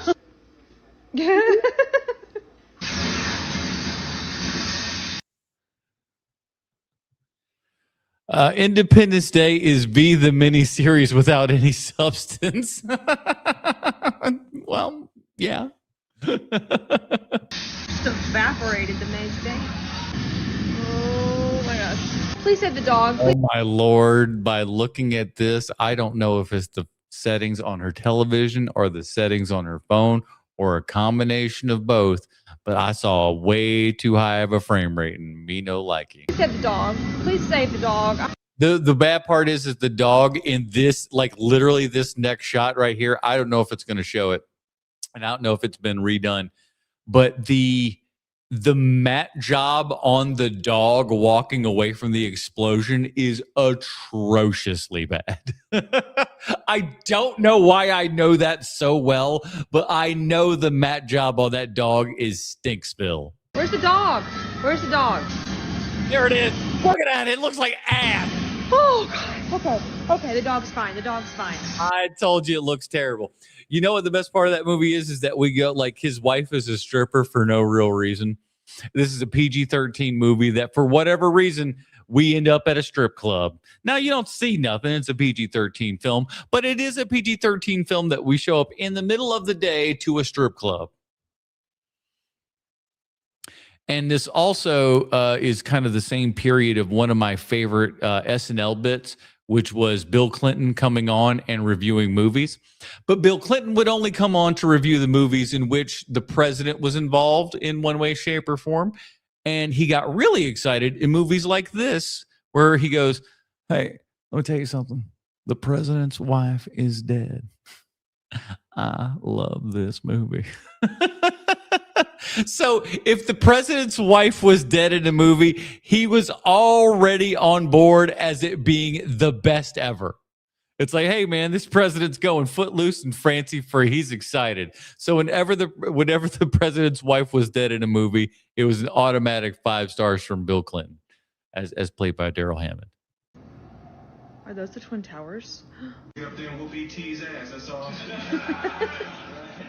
Good old Harry Connick Jr. believes his performance is the best thing going in that movie, doesn't he?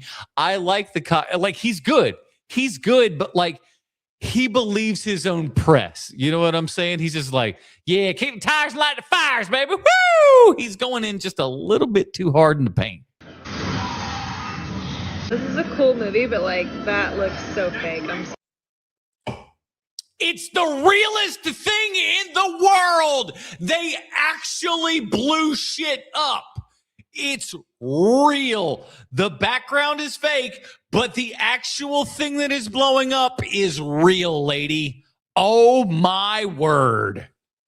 Unreal. Sees a real thing, blows up, goes, that's fake. Jesus. Sorry. I guess I'm just used to 1993 animatronics from Jurassic Park. Fuck you. It's the same people. It's all ILM. What are you talking about? Oh, it is gonna. Okay. Welcome to Earth. Oh shit. Listen, man, as a little kid, that was kind of badass. He's chewing on that cigar there and everything. And why do you stink? I mean, like it's a quintessential 90s movie. That's what I call a close encounter. It's a good one. Good line. He's going a little bit too hard to paint on it, but okay. Clever. Close Encounters. I've actually never seen Close Encounters. Oh, and then why do you think it's funny? Third kind. We'll watch it next. No, you won't. I love Will Smith. He's not even. Just leave this here with you. I feel like this is lady. Learn to edit it up a little, eh? Let him pass. It's gonna kill them. It's gonna kill them. They're all gonna die. Oh! See, the problem with things like this is that you're doing a performance. You're watching the movie, but you're going back and forth between your camera and that camera. You're doing it for how long? Or are these indeed true within the moments? And if they are you recording yourself throughout the entire movie? Or are you seeing a moment and then rewinding it and trying to recreate what you're doing? There's so many questions, but the thing is that why? Why? Why are you doing this? I mean, I know it's for the attention. I know it's for the views. But like at the end of the day, to what end? I mean, it looks so fake, but also it's like To get money from TikTok, I get it, but you know what I mean. so scary. Oh, so good. See how performative this is.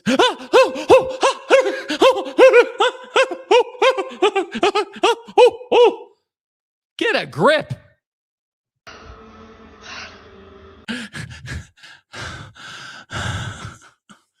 Oh, wow. Oh, this is how you naturally watch movies, everybody. Oh, get the fuck out of here. Okay. But where's the dog? Is he okay? No, this is not how medicine works. She seemed fine. They were like, we can't stop the bleeding. I'm not a doctor, but I just feel like they can help her. The president's wife is dead. Oh my god. Keep that to myself. God. Please sleep. Oh. What if you watched a movie that was actually sad? Sheesh. Any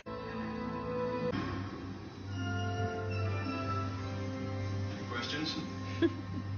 Can I go to the bathroom? Come on, this moment right here. I love America. That speech doesn't want to make you kick some alien butt. I don't know what will. I'm a dog. I'm just happy the dog's still there. I wish the dog died now at this point. The best part is that we I'm gonna let it keep playing. I'm gonna turn her down a little bit. My gosh, we're going on forever here, aren't we, lady? Is they upload a virus to an alien, but on a Mac, which even then was very notorious for not having any sort of viruses and everything. So it was weird that you were going and putting a virus onto a computer from a computer that was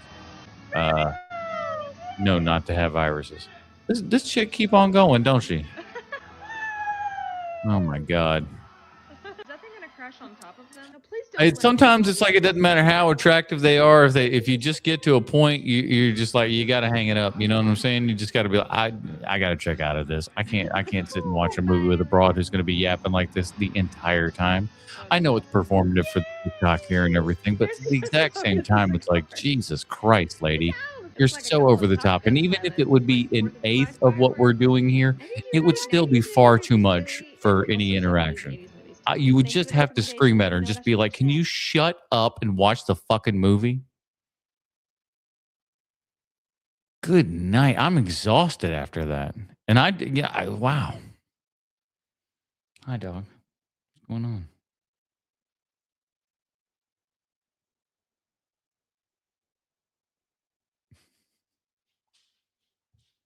He's like, pet me. Pet me, motherfucker. Pet me. Sit this lady down for Grave of the Fireflies. You know what this lady needs in her life? A little bit of water shipped down. Get her on that good stuff. All right, let's turn it back up. All right, let's see what we got now. It was a different experience for sure. I always liked Steven's. Oh my God, here we go. Here we go. We're doing another one. Here's Vince Vaughn. Vince Vaughn talking about Spielberg and The Lost World. It's one of those things, but for whatever reason, even when seeing The Lost World, it felt like I already really knew who Vince Vaughn was. But when we were just recently, doing our top 5 Vince Vaughn movies, I would go back and look through Vince Vaughn's filmography here and everything. And this was not too far off from Swingers and everything. So it's one of those things, like looking back, I'm like, how did I know him as well as I thought that I did during the Lost World time? Movies, as a kid, so many of them, whether it was E.T. or Close Encounters or Jaws, were so impactful. So I remember meeting him and talking film with him a lot. We would have these meetings and we'd just talk about old Westerns or movies, and he was very generous. He was very engaging with a much younger person who was excited about the films, but we would just sit and talk about these things and hear his perspective. So it really... Could you imagine just be like, all right, I got hired to be in a Steven Spielberg movie, and now I'm just going to sit and talk movies with Steven Spielberg?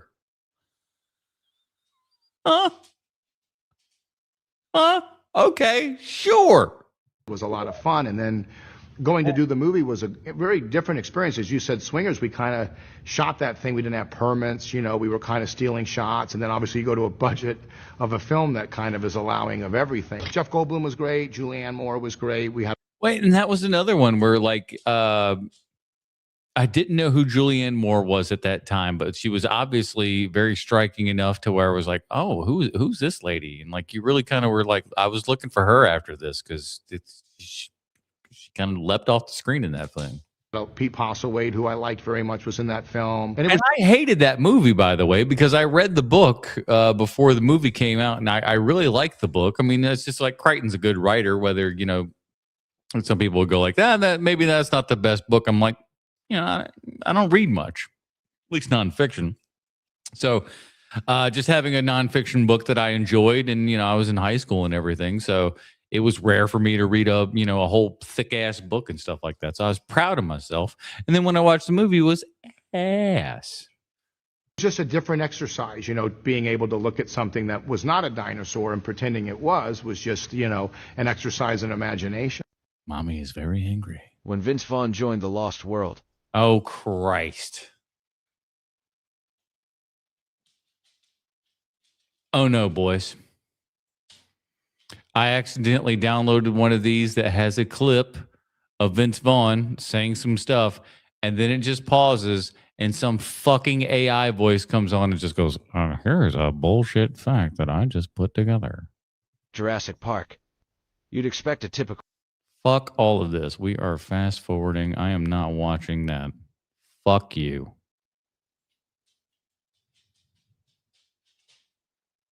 All right, we'll go to this bloke. Pinball machine for something I never thought I would find one for. That's right, the 1995 box office smash, Congo. A Congo pinball machine. Because they were just like, listen, this movie is going to be huge. Congo, going to be gigantic, everybody. Kids, we're going to get the Williams Corporation on the phone here. I got a pitch for them.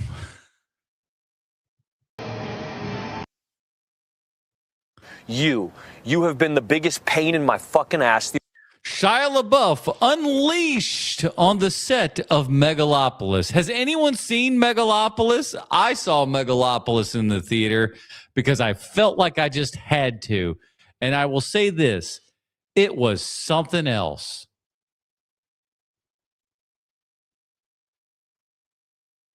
That's all. Something else. It was not good. It was not good. It was long. It was self-indulgent. It was perplexing. You have no idea what Francis Ford Coppola is trying to say. And Shia LaBeouf's in this film. Plays an interesting enough role. Kind of it's a smallish role and stuff like that. But he is when we're gonna watch this, he's driving Francis Ford Coppola up the wall. And I'm not gonna lie to you, I kind of like it. Because I think Francis needs to like start answering some questions and stuff, especially when it comes to this movie. And honestly, I think if you watch it and you guys tell me, I think Shia is trying to make a better film here overall. You watch and be the judge. The only time you curse, you've been the biggest pain in my fucking ass of any actor I've ever worked with. I said, really? Really? Any actor? Did I show up fucking 700 pounds overweight in the jungle? Really? Any? We're talking about Marlon Brando here. Actor? Did I quit 10 days before we wrap? Really? Any actor? You're just being dramatic. He's like, I'm not being dramatic. Get out. Do what you want. If I wake up in the morning, it's this long email. I'll read it to you. He drove me nuts, but his performance is great. Yeah. And I'll say it's great, but I mean, I was in the Silverfish Stand. I'm not even going to deal with them. So I need a little bit of, I still need something in my car to get me here. Because I actually want to get here. Well, he's just accused you of shooting your thing, so you can do it the way you want. Okay, fine. I know what you want. I know what you want. It's just that's a great I know what you want. shot. I know what you want. I know what you want. Say a prayer. Even John Voight's like, listen, guys, I just want to get through the day. John Voight's terrible in the movie. He's so bad. And you can't get this movie on physical media of any type. You can't stream it. You can't do anything. I think Francis Ford Coppola is just embarrassed to show people this. I can't blame him. It's embarrassing. And you're looking at like the Adam Driver character in the movie, and you're just like, is this supposed to be you? Is he a genius? Is he a grifter? You just don't know. It's so all over the place. There's a part where like a person in the audience is supposed to be standing up and having an interview with Adam Driver's character that's on screen, and it's shrunk down to a tiny thing, and then someone's supposed to be talking back and forth to it. Like, obviously that didn't happen in the theater that I was in, but it's so bizarre. It's not good. So you know. But I will say this, as much as I'm telling you it's a piece of garbage, if you get an opportunity to go see Megalopolis, because I think that's the only way Francis Ford Coppola is doing it, is like he's renting it out or he's either four-walling it or something. If you get an opportunity, do it. Because you will not see any other train wreck like this in some time. To see that much money and that much quote-unquote ambition on the screen from somebody who should know a hell of a lot better is kind of astounding. Would you want to do all that without him behind your desk? Just that little piece. Yeah, he's got to get over there. You don't like it? I'm sorry. It sounds like Shia wants to actually make a movie here, and Francis is just like, I don't know, do whatever. I'm trying. I'll be at the desk. Sure. Whatever. See? He's like, I don't know. That just sounds like an old man who doesn't quite know how to make a film anymore. And there's a young person going like, hey, can we get to getting here? And he's like, oh, I don't know any better. I'm going to have a shot where he at least has the job. Oh my God. Dustin Hoffman is in this movie for like 5 seconds, and it's awful. It is so bad. It is so astonishingly bad. Jacket that we saw him in. The amount of like heavy hitters that are in this movie that are just atrocious is bonkers. You fixate. I'm not going to talk to you. You're wrong. I've done this for 50 years. I know what happens in the edit. I've done this for 50 years. Here's the problem, Francis. Your movies have gone like this.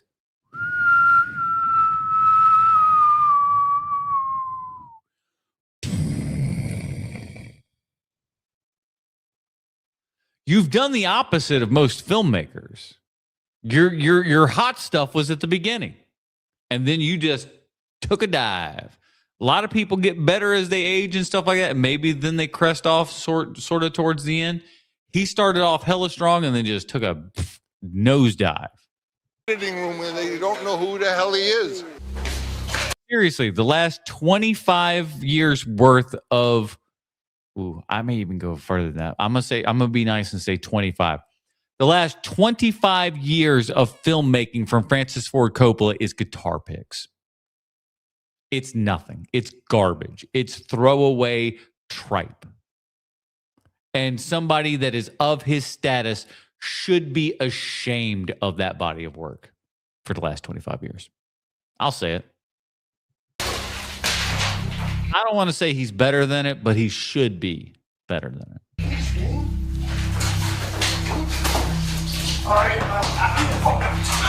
Let's do it again. I'm not doing any of that. Yeah, don't do that. Let's do it once again, shy of Yeah, give him a second. How do you go part of the from where process. we were starting to anything other than straight up fisticuffs? Look, and this is the haircut that they wanted to put him in this movie. Here's his haircut. He's got the no eyebrows here. What is your thought process in putting this together? Going like, that looks good. That's what we're gonna put on the screen. Okay, let me explain why. He's sitting in my desk with his shoes on my desk. Yeah, but let me explain something. He's been doing that for a year. So you're using this really as a pretense of, in other words, it's, all right, come on. Like, I'm working on the picture and you're in my chair and you're talking to Anahid and I come and say, hey, wait a second. This is my chair. Could I have my chair? And he says, well, in other words, it can be moderated at that earlier level. In other words, you can't just start a fight at that point. Okay, here, I'm ready. Let's just do it. Yep. God help us. All right. And again, I think Francis probably also at that age is having a tougher time learning to be able to communicate and stuff, and especially push back on somebody that might have, a little bit of fire in his sails. Rapid fire question of the day. What is your favorite horror movie that features the director's name in the title? John Carpenter's The Thing. I think that's it.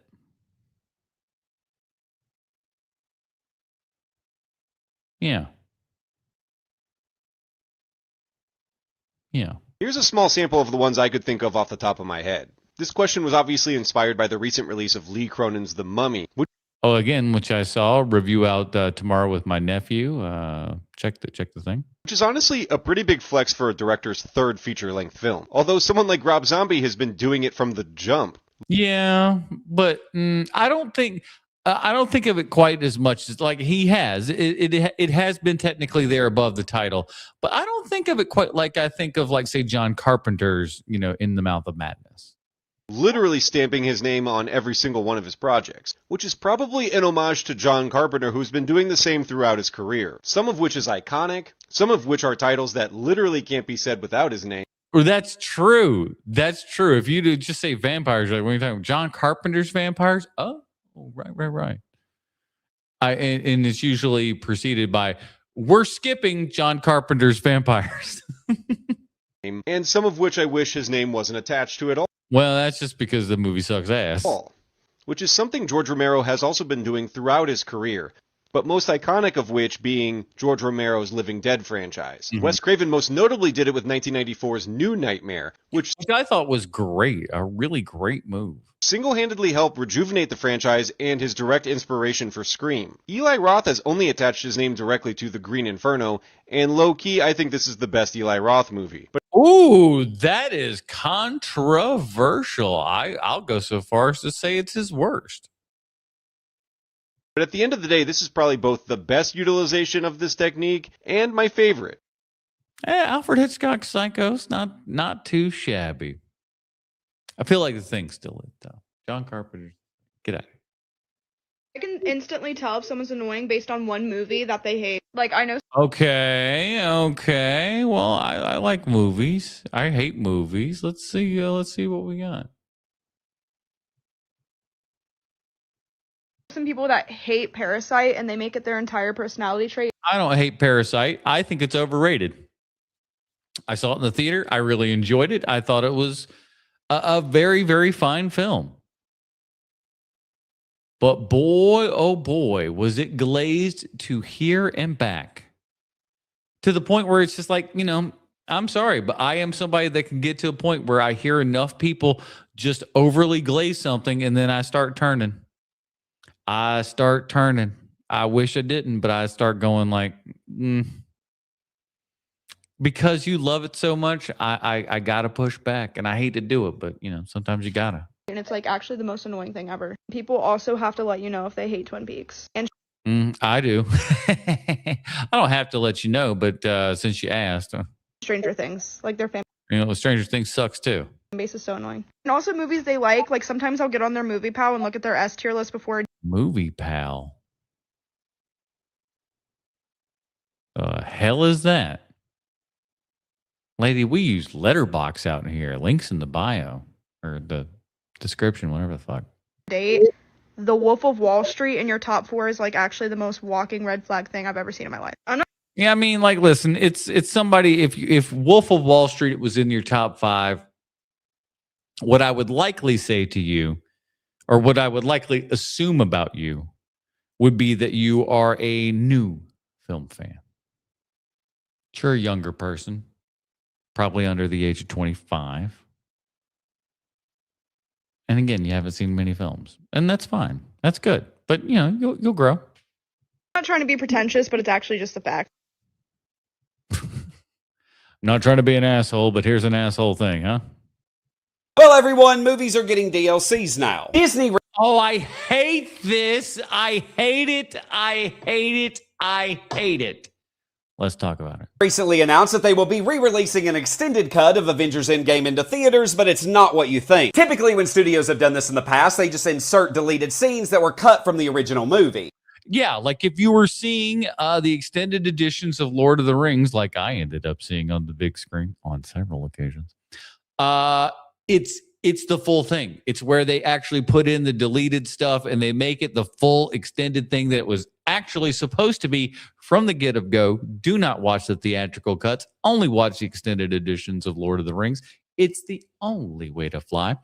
But yeah, they're not doing that here. Like I said previously last week, I think the most likely thing is they're going to add almost what I would call like another mid-credit sequence kind of thing. They're not adding in new stuff into the film itself. I don't think that's going to happen at all. But what makes it different this time is Marvel has shot brand new footage for Avengers Endgame. That the directors have said is critically important for you to see so you can better understand Avengers Doomsday, because this new footage is going to bridge these two movies together.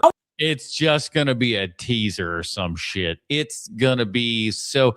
You remember the scene in the post-credit sequence when Captain Marvel showed up and was just like, hey, what's up, guys? Credits. It'll be something like that. Just something of that level where you're just like, well, was that even a thing? I want to quickly remind everyone that is the same strategy that they used when promoting Captain Marvel, and that worked out really well for them. That film was also advertised as being a bridge between Infinity War and Endgame, and it grossed $1 billion at the box office. The difference, however, is that was a whole movie, where this is just going to be additional few minutes of footage to a film that you've already seen. But another film that's doing something similar is the almost 20-year-old sequel to the film I Am Legend. Why do we need this? Who wants this? Who needs this? No one. If you remember, in the original version of that movie, Will Smith's character dies at the end of that film. But there was an alternate ending where his character survived instead. I remember seeing that ending. He drives off in a truck. And that is the ending that this sequel is going to use. Oh my God. It's better when he dies, though. Come on.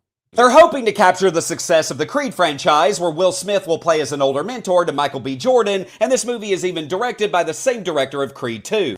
No, man, how the mighty have all fallen. Jeez Louise. This is bad. I wouldn't go see this. Who's going to go see this?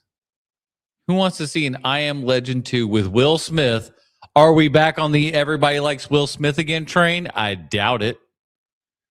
And Michael B. Jordan, that's not enough to get asses in the seats, I don't think. I hate to say it, but I think Will Smith will negate all the good all the good spirit and everything that you get from Michael B. Jordan, and the fact that it's like a sequel to a 20-year-old movie and we're using the different alternate ending as the Get out of here. It's so dumb. So if you want to understand what's going on in these movies, it's going to require you to familiarize yourself with footage that was not in the original cuts that... No, it won't. No, it won't. I know that's how they're selling it to us, but no, we won't. I wouldn't. I'd put money on that it's going to be so inconsequential as is to be laughable.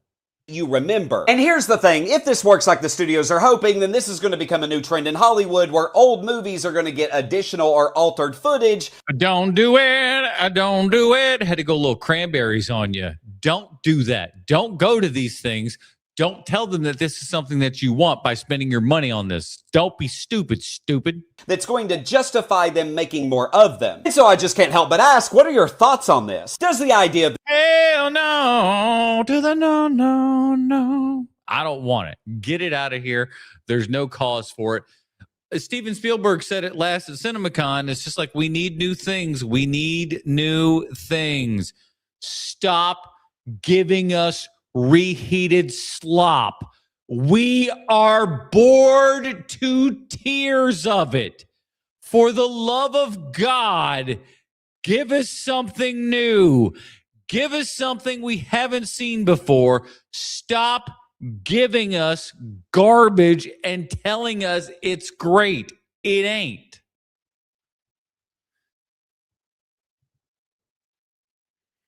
What if he meets Vincent Price in 2? All right, that's different. This excite you because theoretically studios could keep the same stories going on forever and ever. Or Charlton Heston. Hey, listen, it could be a CGI version of either of those. Have you seen AI lately? It's getting so good. Where final cuts no longer exist. Or does the sound of that exhaust and depress you? Let me know in the comments down below. It depresses the shit out of me. It's stupid. Look at, I even jack my hair up on account of it. It's unbelievable. Yeah. Now, I want to preface what we're about to see.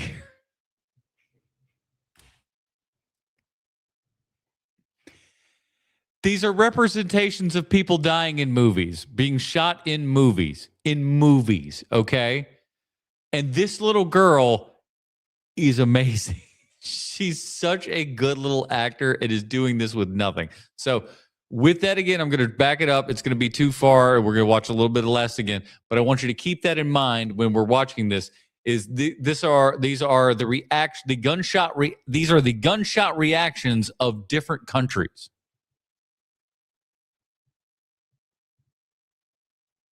Here we go. Minutes of footage to a film that you've already seen. But another film. Come on. All right.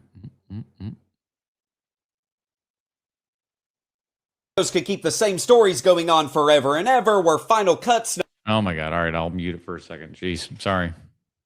I wanted to preface it and then rewind it back, but it's the amount of space is tough.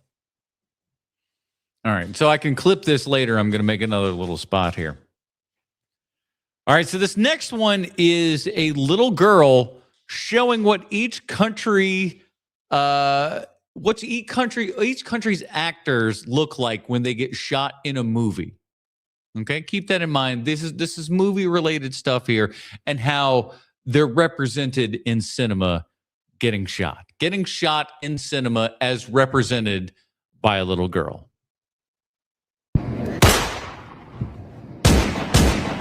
Ooh, see, now that's those are like the Asian films here. Here comes Japan. Oh, see, that's good, right? It has too many couple of different reactions because no matter where you get shot, whether it's in the chest or in India, you're going to act different.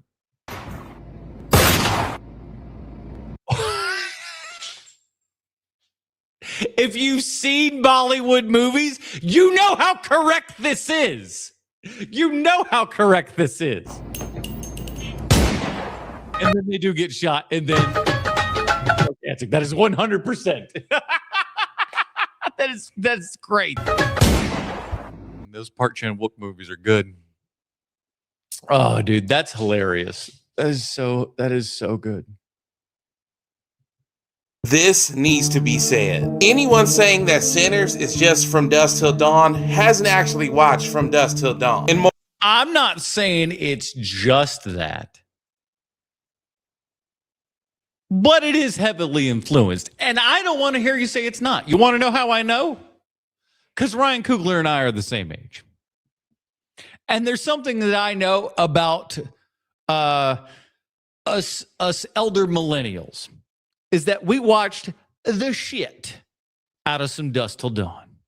I know Mr. Ryan Coogler has seen that movie, and I know that this movie has and takes some influence from that film. If you don't think that it does, you're a ding dong. Is it just that film? No. Is it influenced by the film? Most assuredly it is. More than likely, it's just trolling for attention and trying to take away from what this movie has just done. Now, what do you mean has just done? What did it do? I think One Battle After Another won all of those Oscars. Am I wrong? From Dusk Till Dawn is better than Sinners. Agreed. Diet Coke, because Dusk Till Dawn is better than Sinners. That'll be $30,000, Diet Coke. Petting this dog. He just wants to be pet. Sinners is from Dusk Till Dawn with only one kind of pussy. And if you could find anything else, fuck it. You were in a movie called The Good Son. Yeah. Where you played the good son to Macaulay Culkin's bad son. When you were working... Let me tell you something. That movie messed me up as a kid. Like, I'd obviously seen Macaulay Culkin in Home Alone. He was the cute kid in Home Alone and everything. And then he does this movie, and I'm like the same age as these guys. So, like, The Good Son is fucked up when you're that age, and that's what you see in like these. And I was a very good kid. I'm not lying to you. I was a good boy, and to be that bad, oh my word. With Macaulay on that film. But this time he was already uber famous, but he also had this reputation of being like very, very good at his craft. Yes. From such a young age in terms of like prep, memorizing lines, presence on set. Sure. He was one of them kids, man. He was one of them kids that would work and could really get into it. And there was a reason that he was as successful as he was. You know, he's in those John Hughes flicks, and he just comes off as a very natural kid. But he's also reading the stuff that John Hughes wrote, but it's coming out of him as if it were coming out of a child, which is very, very difficult to do. When you found out you were working with him, did you have any expectations of what you were walking into? Like, among the child actors, did you talk to each other like, hey, couldn't swallow this fucking bite before we started going into our tirade here? You know, just a little bit. Swallow that down there, big man. Hey, this guy's really good on a different level, man. No, I didn't have any expectations beyond knowing his work and loving his work. He was a giant. Like, Home Alone is still one of my favorite films. I love that film. It's amazingly good. It's such a solid Christmas film. He's incredible in it. It was not lost on me that it was a really bold, interesting... And Elijah's like, I did North. Huh? Piece of casting to have him be the lead in a movie where he is the villain. Yeah. That was such a subversion of what people knew him to be, and that it was, I think it was rated R.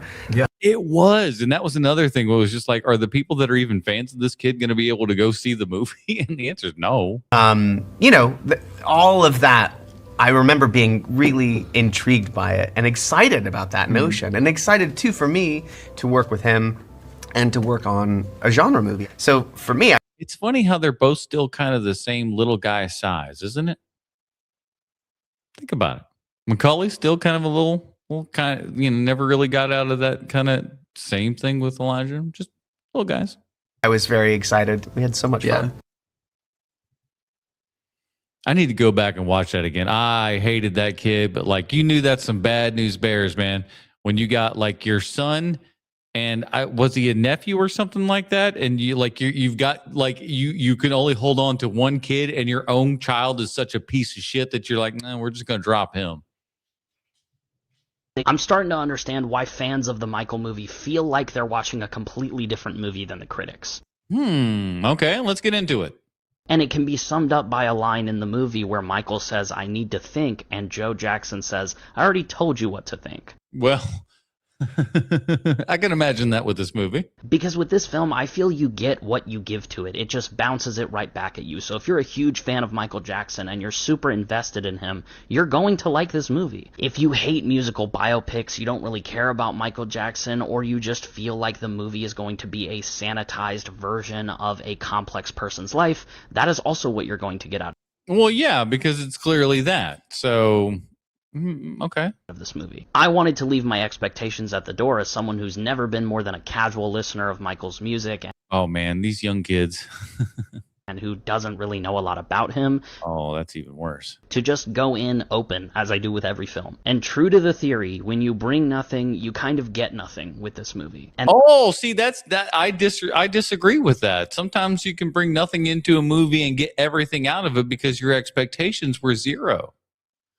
I think that's part of our problem today, and the reason that we don't like movies as much as we should is because we see things that are, being sold to us. We take them in a particular way, and we go, "Oh, this is what this is supposed to be." And if it's not exactly what we were, quote unquote, promised, then we're disillusioned. And I think that's a big problem. We just don't. If you don't bring anything if you don't bring anything to the table ahead of time, it's not a big deal because, like I said, you can't be disappointed in something that you didn't know. When I went to see Until Dawn, I knew the name was Until Dawn, and the director was the same guy that did Lights Out in the Shazam movie. That was it. Nothing else. I knew the movie Drop the title was Drop, and it was from Blumhouse. That's it. I knew nothing. I didn't know it had anything to do with even cell phones. I knew nothing. If anything, I thought it was like a skyscraper movie. It wasn't. When I went to see The Mummy today, no clue. I had no idea what the movie was about. I didn't know that the movie called The Mummy would actually have no real mummies in it for the most part. But that was kind of the fun of it. And I got something out of it, but I didn't bring anything into it. Nephew the same way. He never saw any trailers or anything. We both liked it well enough. So, bringing something to the party is sometimes overrated.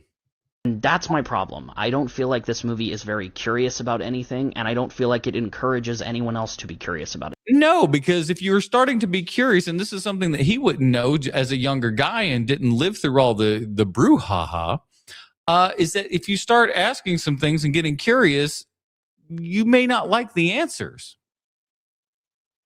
The answers don't necessarily lead to a super fun film. Anything. It is a blank canvas for you to project all the feelings you already have about Michael Jackson onto it, and it's not really interested in bringing forth its own collaborative effort. And so the film is naturally going to be loved and hated by a lot of different people, but it's not going to really surprise anybody, I don't think. But a part of me really believes that that's the only version of a Michael Jackson biopic we could even plausibly get right now. So maybe it's by design. I mean, so many people are already fans of Michael Jackson that most people are going to like the movie. And it's the same thing that we had with Bohemian Rhapsody, man. Is that it doesn't even matter. It doesn't even matter. People are just sheep and will go to see anything, especially it's just that I know that thing. Here, my money. Take my money. So I guess the film accomplishes its goals. Elvis, same thing. The movie's not great, but people are like, Elvis, go! Oh boy, Elvis, take my money. Do I think that those goals make for a worthwhile film experience? Not really for me. So I really got next to nothing out of this, aside from the fact that Jafar Jackson is really fantastic in the film, and it'll probably make for some interesting conversations. Jafar! Hold on. I don't really know any other lines other than Jafar. I tried to come up with words, but nothing came to mind. Why did they allow the cover of the release of Companion to spoil the twist? Did it? I didn't look at it. That was another one. I watched I watched the trailer for that, like the first couple of seconds, and I stopped. I stopped right there. I didn't even know what it was. Like just before they even got to like the half of the twist in the trailer and stuff, I stopped watching because I was already sold on whatever this was. It was just like it was almost like the opening of the film where it was just like this more like this is the story about how I had to kill my boyfriend or something along those lines. Whatever the opening line is, that was almost like what the opening for the trailer was. And I was like, I'm already on board. I'm on board for whatever this movie is giving me. You can stop right there. And so when it happened in the theater, I was like, what? This is what now? I was so happy about that. It was so dope. Don't watch trailers if you can. If you can avoid trailers at all costs, do it. No, I do not want to sign into IMDb. Got that right. Speak it, man. Speak it. I'm looking up an actor that I saw in a TV show. It's a 2-second experience that I've been doing for 20 fucking years. No, I do not want to sign in. No, I do not want to download an app for any. The app is good though. I'm not gonna lie to you. The app is good, but like you shouldn't have to sign into the app. I should just be able to do it. Anything. I don't want to sign in to use Google. I'm looking something up for 2 seconds. How did we let this happen? The internet used to just fucking work. For anyone who's watching. They gotta track you, baby. They're gonna track your ass. They're watching every place you go and everything you do. All those dirty sites you go to. Doesn't matter that you're incognito. We're still watching you jerking. This who's too young to remember when the internet just literally worked and you could use it for 5 seconds and just immediately get the answer you want. Oh, homie, you don't remember when the internet was just bzz, bzz, bzz, bzz, bzz. Tell you, you don't know nothing about them struggles, boy. It used to just work. No, it didn't. Used to be garbage. Then it worked for a little bit. Then it stopped. Nothing works anymore. If you were stuck on a video game level or something like that, you would look it up and immediately find that the answer is, oh, go down the stairs in the dungeon and there. Yeah, but like, yes and no. There's a key and the blah, blah, blah. Now you have to watch like a 40-minute YouTube video of. No, you don't, because a lot of times those things, if you go through in the actual Google search there and whatnot, and you're looking for a specific thing, it'll shoot you right to the actual point within that said video and everything. So he's kind of not really right. The most annoying guy in the world playing it. You can just sign in, you'd know that. You don't even figure out what you're actually trying to figure out. Every single minor human experience online is worse in every single conceivable way. And I feel like not enough people are talking about it. We just accepted it. We just rolled over. Why am I creating an account to buy a t-shirt? Why am I getting emails about an air filter I bought 2 years ago? Every experience online is fucking horrible. And I swear to God, it used to just work. It used to be completely normal. You used to open the computer and immediately get what you wanted within 10 seconds. And now we're in 2026 and everything just fucking sucks. It's almost as if you're being sold something.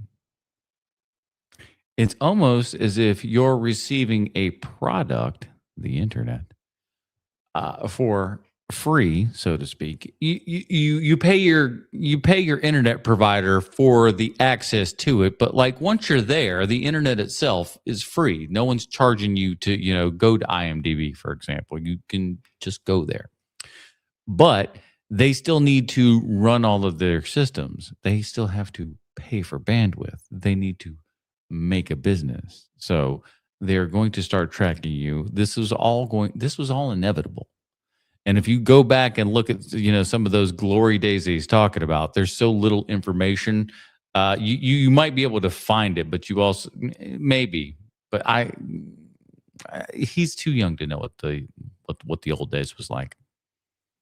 I recently worked on a car commercial, and the night before filming, the director requested that every actor have a slushie. And I always thought you guys would want to kind of see some of these videos. This is this is one of our prop makers here, and he's going to show you a little bit of how to make some movie props. I couldn't use a real one because they melt.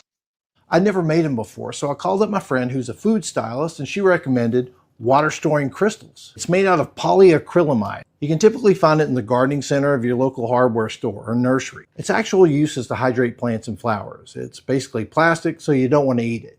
You start by adding food coloring to 32 ounces of water. Then you run the crystals through a salt grinder so the ice doesn't look too chunky. Once you've ground up a tablespoon, you add it to the water and it immediately starts expanding. You stir for about a minute, then let it sit for 15 minutes and it gets really slushy. You can set it in the sun all day and it will not melt. It'll stay just like this. Now you can put it in its container. Then for the finishing touch, you want to tape up the end of your straw because you don't want the actor to accidentally drink it because like I said, it's not edible. It could clog up your bowels and keep you from pooping, and I'm not being facetious. Get it? He'd be doing some dad jokes in here. I always like seeing little prop stuff like that.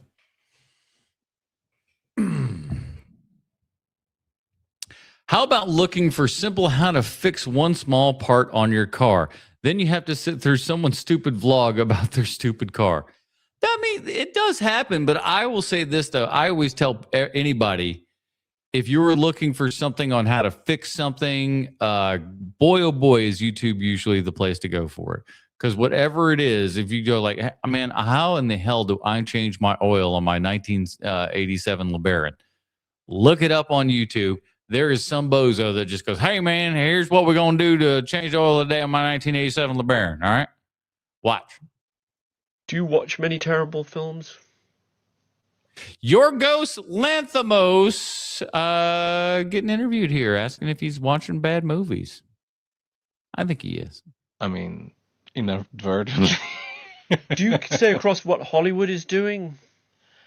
I try as much as, Is there something you can learn? Try. Do you, learn or like? Learn. I'm curious about the state of things. You know how Tarantino will see anything. Yeah, and say anything. Oh my God! You of all people, the last couple films you made, and you're gonna be like, "Oh, he'll say anything, motherfucker." The Mirror is calling. What do you think about that? For people who don't know. Well, I will not criticizing him about speaking too much and then say something about him. That's as far as I'll say. Oh, so you pussy out is what you just said. You just be like, oh, well, I'm not going to actually say anything because I'm not, because he knows Quentin Tarantino will rip him a new asshole. He's not afraid to do it. Like that, but he famously in the last couple of days has said of Paul, is it Dano? Dano, I think. Paul Dano, who's a terrific actor, who's in There Will Be Blood and... What was he? Yeah. He's so terrific. You can only remember one film that he's in. Listen, sometimes people just don't connect with an actor. It happens, and it's just like sometimes it's just weird for people to hear somebody actually have a strong opinion about somebody. You might not agree with it, but it doesn't mean that person can't have that opinion. It's just what he thinks. Another one I shall call Prisoners. Prisoners, yeah. I mean, and I think Paul Dano's a great actor. Prisoners was amazing. And for some he's reason, directed films as well. Quentin Tarantino decided to publicly criticize him. Yeah. Well, we don't. And listen, I think he was like, well, I don't. While so I'm 50-50 on it. I don't think that Paul Dano needed to have that kind of that swipe at him. But Matthew Lillard, I think is fine. I think it's. I don't think it's too out of school. He's not a horrid actor, but he's not a great actor by any stretch of the imagination. The best thing that he's done was Scream. Let's be honest, that's his best role. I have to. No, we don't have to pile on. Well, no, Paul Dano is a. Oh, there goes that clickbait. Thanks very much. Yeah, you tried. You tried to get something. Are you sorry, sir, that you brought your son along to see Alien? No, man. This is one of the best clips that I've seen this week. This guy being interviewed about bringing his kid to see Alien. You think he's going to give a good answer about being, just like, hey, he's a kid. He can watch this movie and stuff like that. It's fine. He's a mature enough kid. And I feel safe enough bringing my kid to this movie. And like I said, I brought my nephew to a rated R film today, and he's only 12 years old. But, he was absolutely fine with it. So, if the kid is, of the right mindset and of the right maturity, they absolutely can watch a rated R film. But this dad answers the question a little differently than you might think. I think he should have seen it. It's something that he needs to know, that things like that could happen in life. That could be a true story. Alien could have been a true story. Hey, man, it's just important that he watches stuff like that just in case it happens. Just in case it happens. Now, the likelihood of it happens, probably not high. I'll go ahead and admit that to you right here and right now. That being said, though, if you really take a step back and look at it logically, the odds of it being zero are pretty low. So, in fact, if anything, it's a great thing that my child has seen this film. Based on science, we never know what's going on there. Based on science, this could happen. Think about it. Side of the world. Did the movie scare you at all? Yes, ma'am, it did. We take it. Yes, ma'am, it did. There you go. To see a lot of horror pictures and things like, because we like horror movies. Well, we just got out of seeing the Texas Chainsaw Massacre, and I gotta say that Franklin was just, oh my God, when he died, we cheered. Horror buffs, I guess. Would you recommend to your little friends who are your age to go see it? No, I wouldn't. Most of my friends are pussies.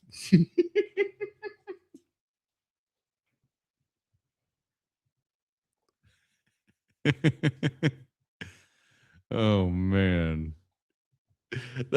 Hey, man. That alien shit could happen.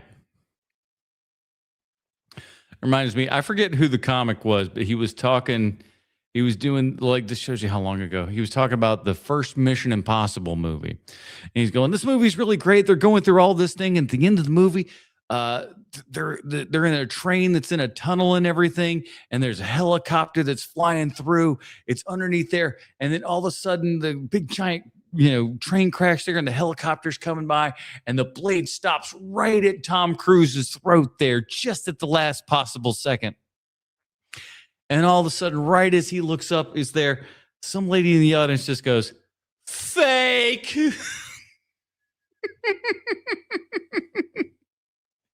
It's like, oh, this is the moment where you decided to just be like, hey, this is phony.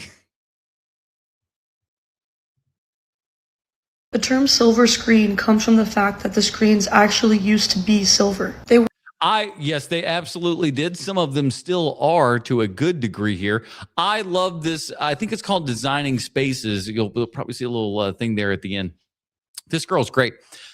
She shows a lot of like kind of old school art decorations and stuff like that. Everything from like old buildings and whatnot, and all these design things and stuff. Really interesting. And so she had a movie related one. So I was like, hey, let's get on that. Were silver lenticular screens. A screen was coated in metallic reflective paint. The silver coating improved the display of the projected images. They still do today. They're not quite as prominent as they once were and everything, but there are still a lot of movie theater screens that if you get up close after the movie and kind of just like look right at it, especially if there's any light that's actually going on that screen at the time, you'll definitely kind of see a little bit of sparkle within that as well.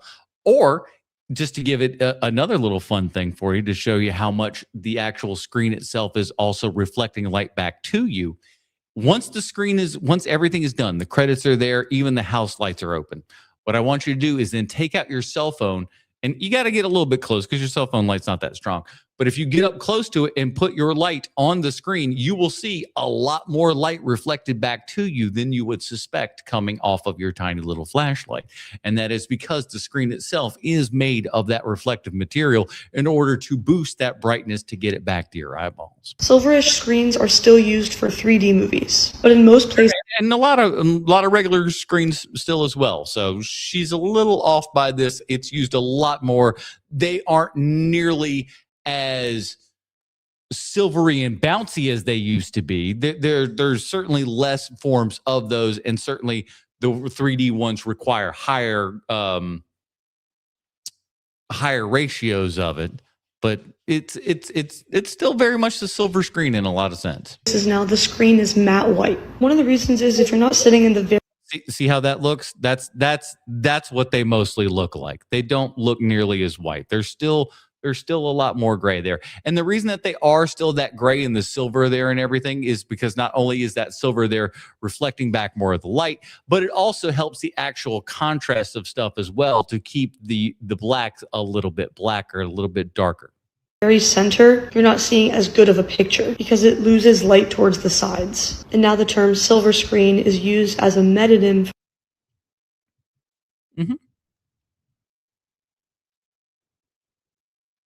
Killed E.T. with hammers, I tell you that much. My friends and I would have killed E.T. with hammers. I can tell you that much.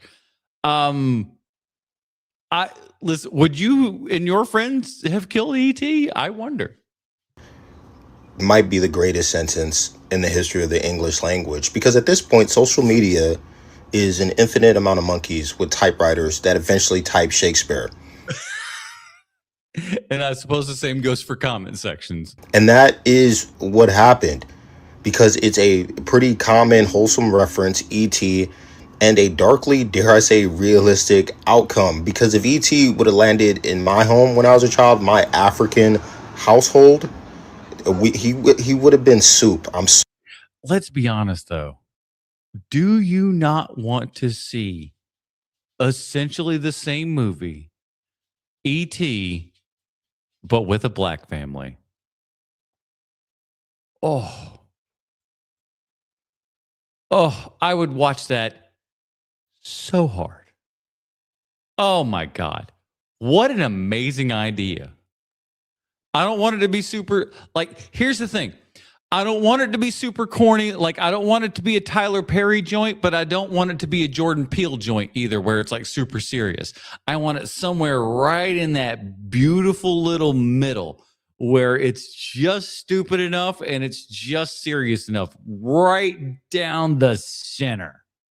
Sorry. My parents would have been like, Jesus, he's a wizard.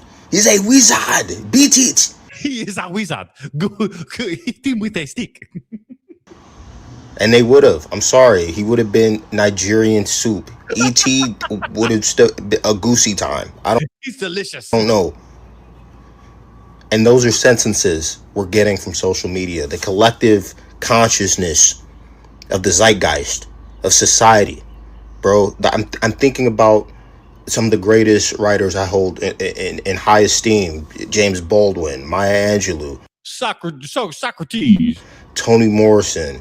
Langston Hughes. None of them could have ever Langston Hughes ain't got shit on this tweet. Ever conceived that young hoes cook everything on hot. Young hoes do be cooking everything on hot, don't they? Dark side. I think we may be to our last one or two here. If this is the last one, and it might be, for those of you that stuck around, you get a little extra special treat. I just wanted to have this in my day. This is for me. I mean, if you've made it through damn near 3 hours of TikTok Trash Tuesday, which some of you have, thank you, love you. This is your treat as much as it is mine. She did one about movies, so I hope this is hers, and if it's not, it'll be the next one because we got a little bit left. Here we go. Hello, member. Hello, member. Oh yeah.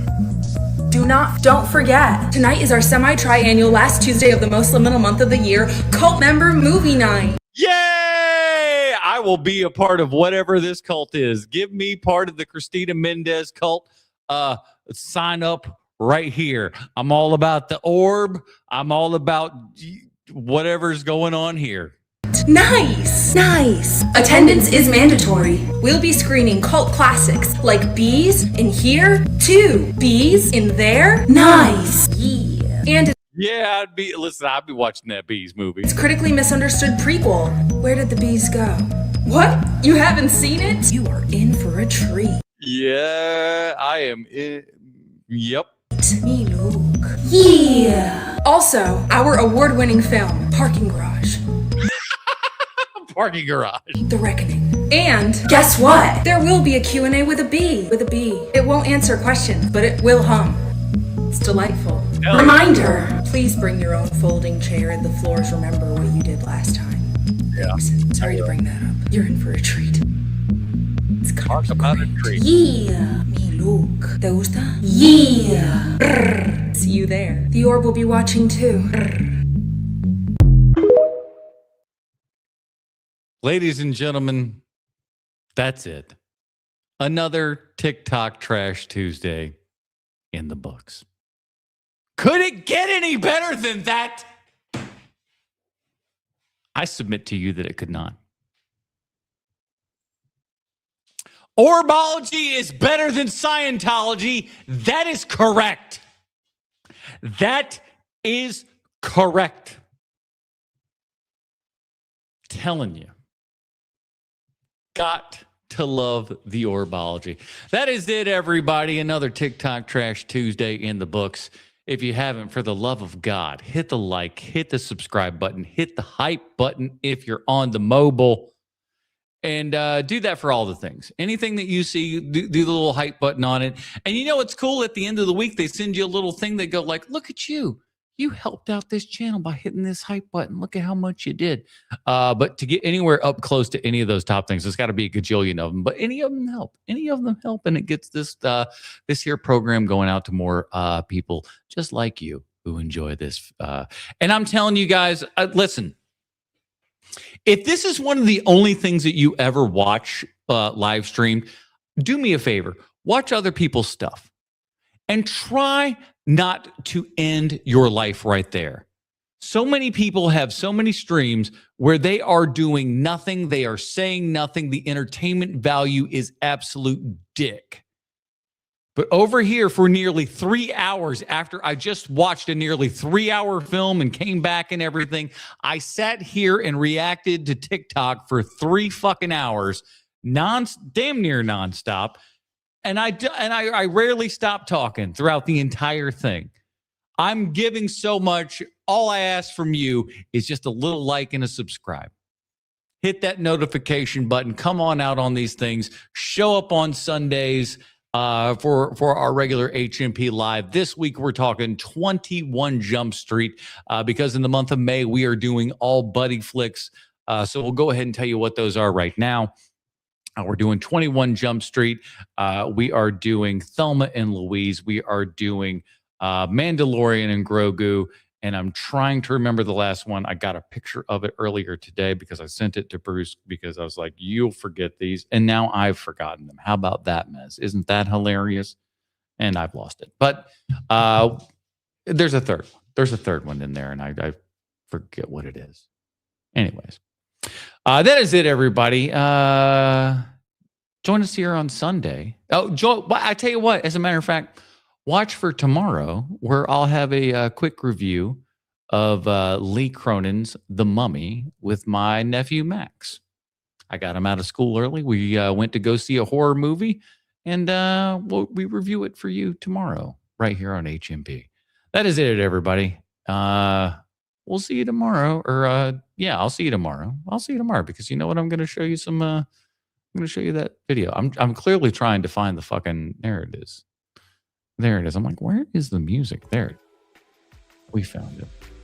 That is it, everybody. Join us next week for another TikTok Trash Tuesday. Adios, everybody. Bye bye.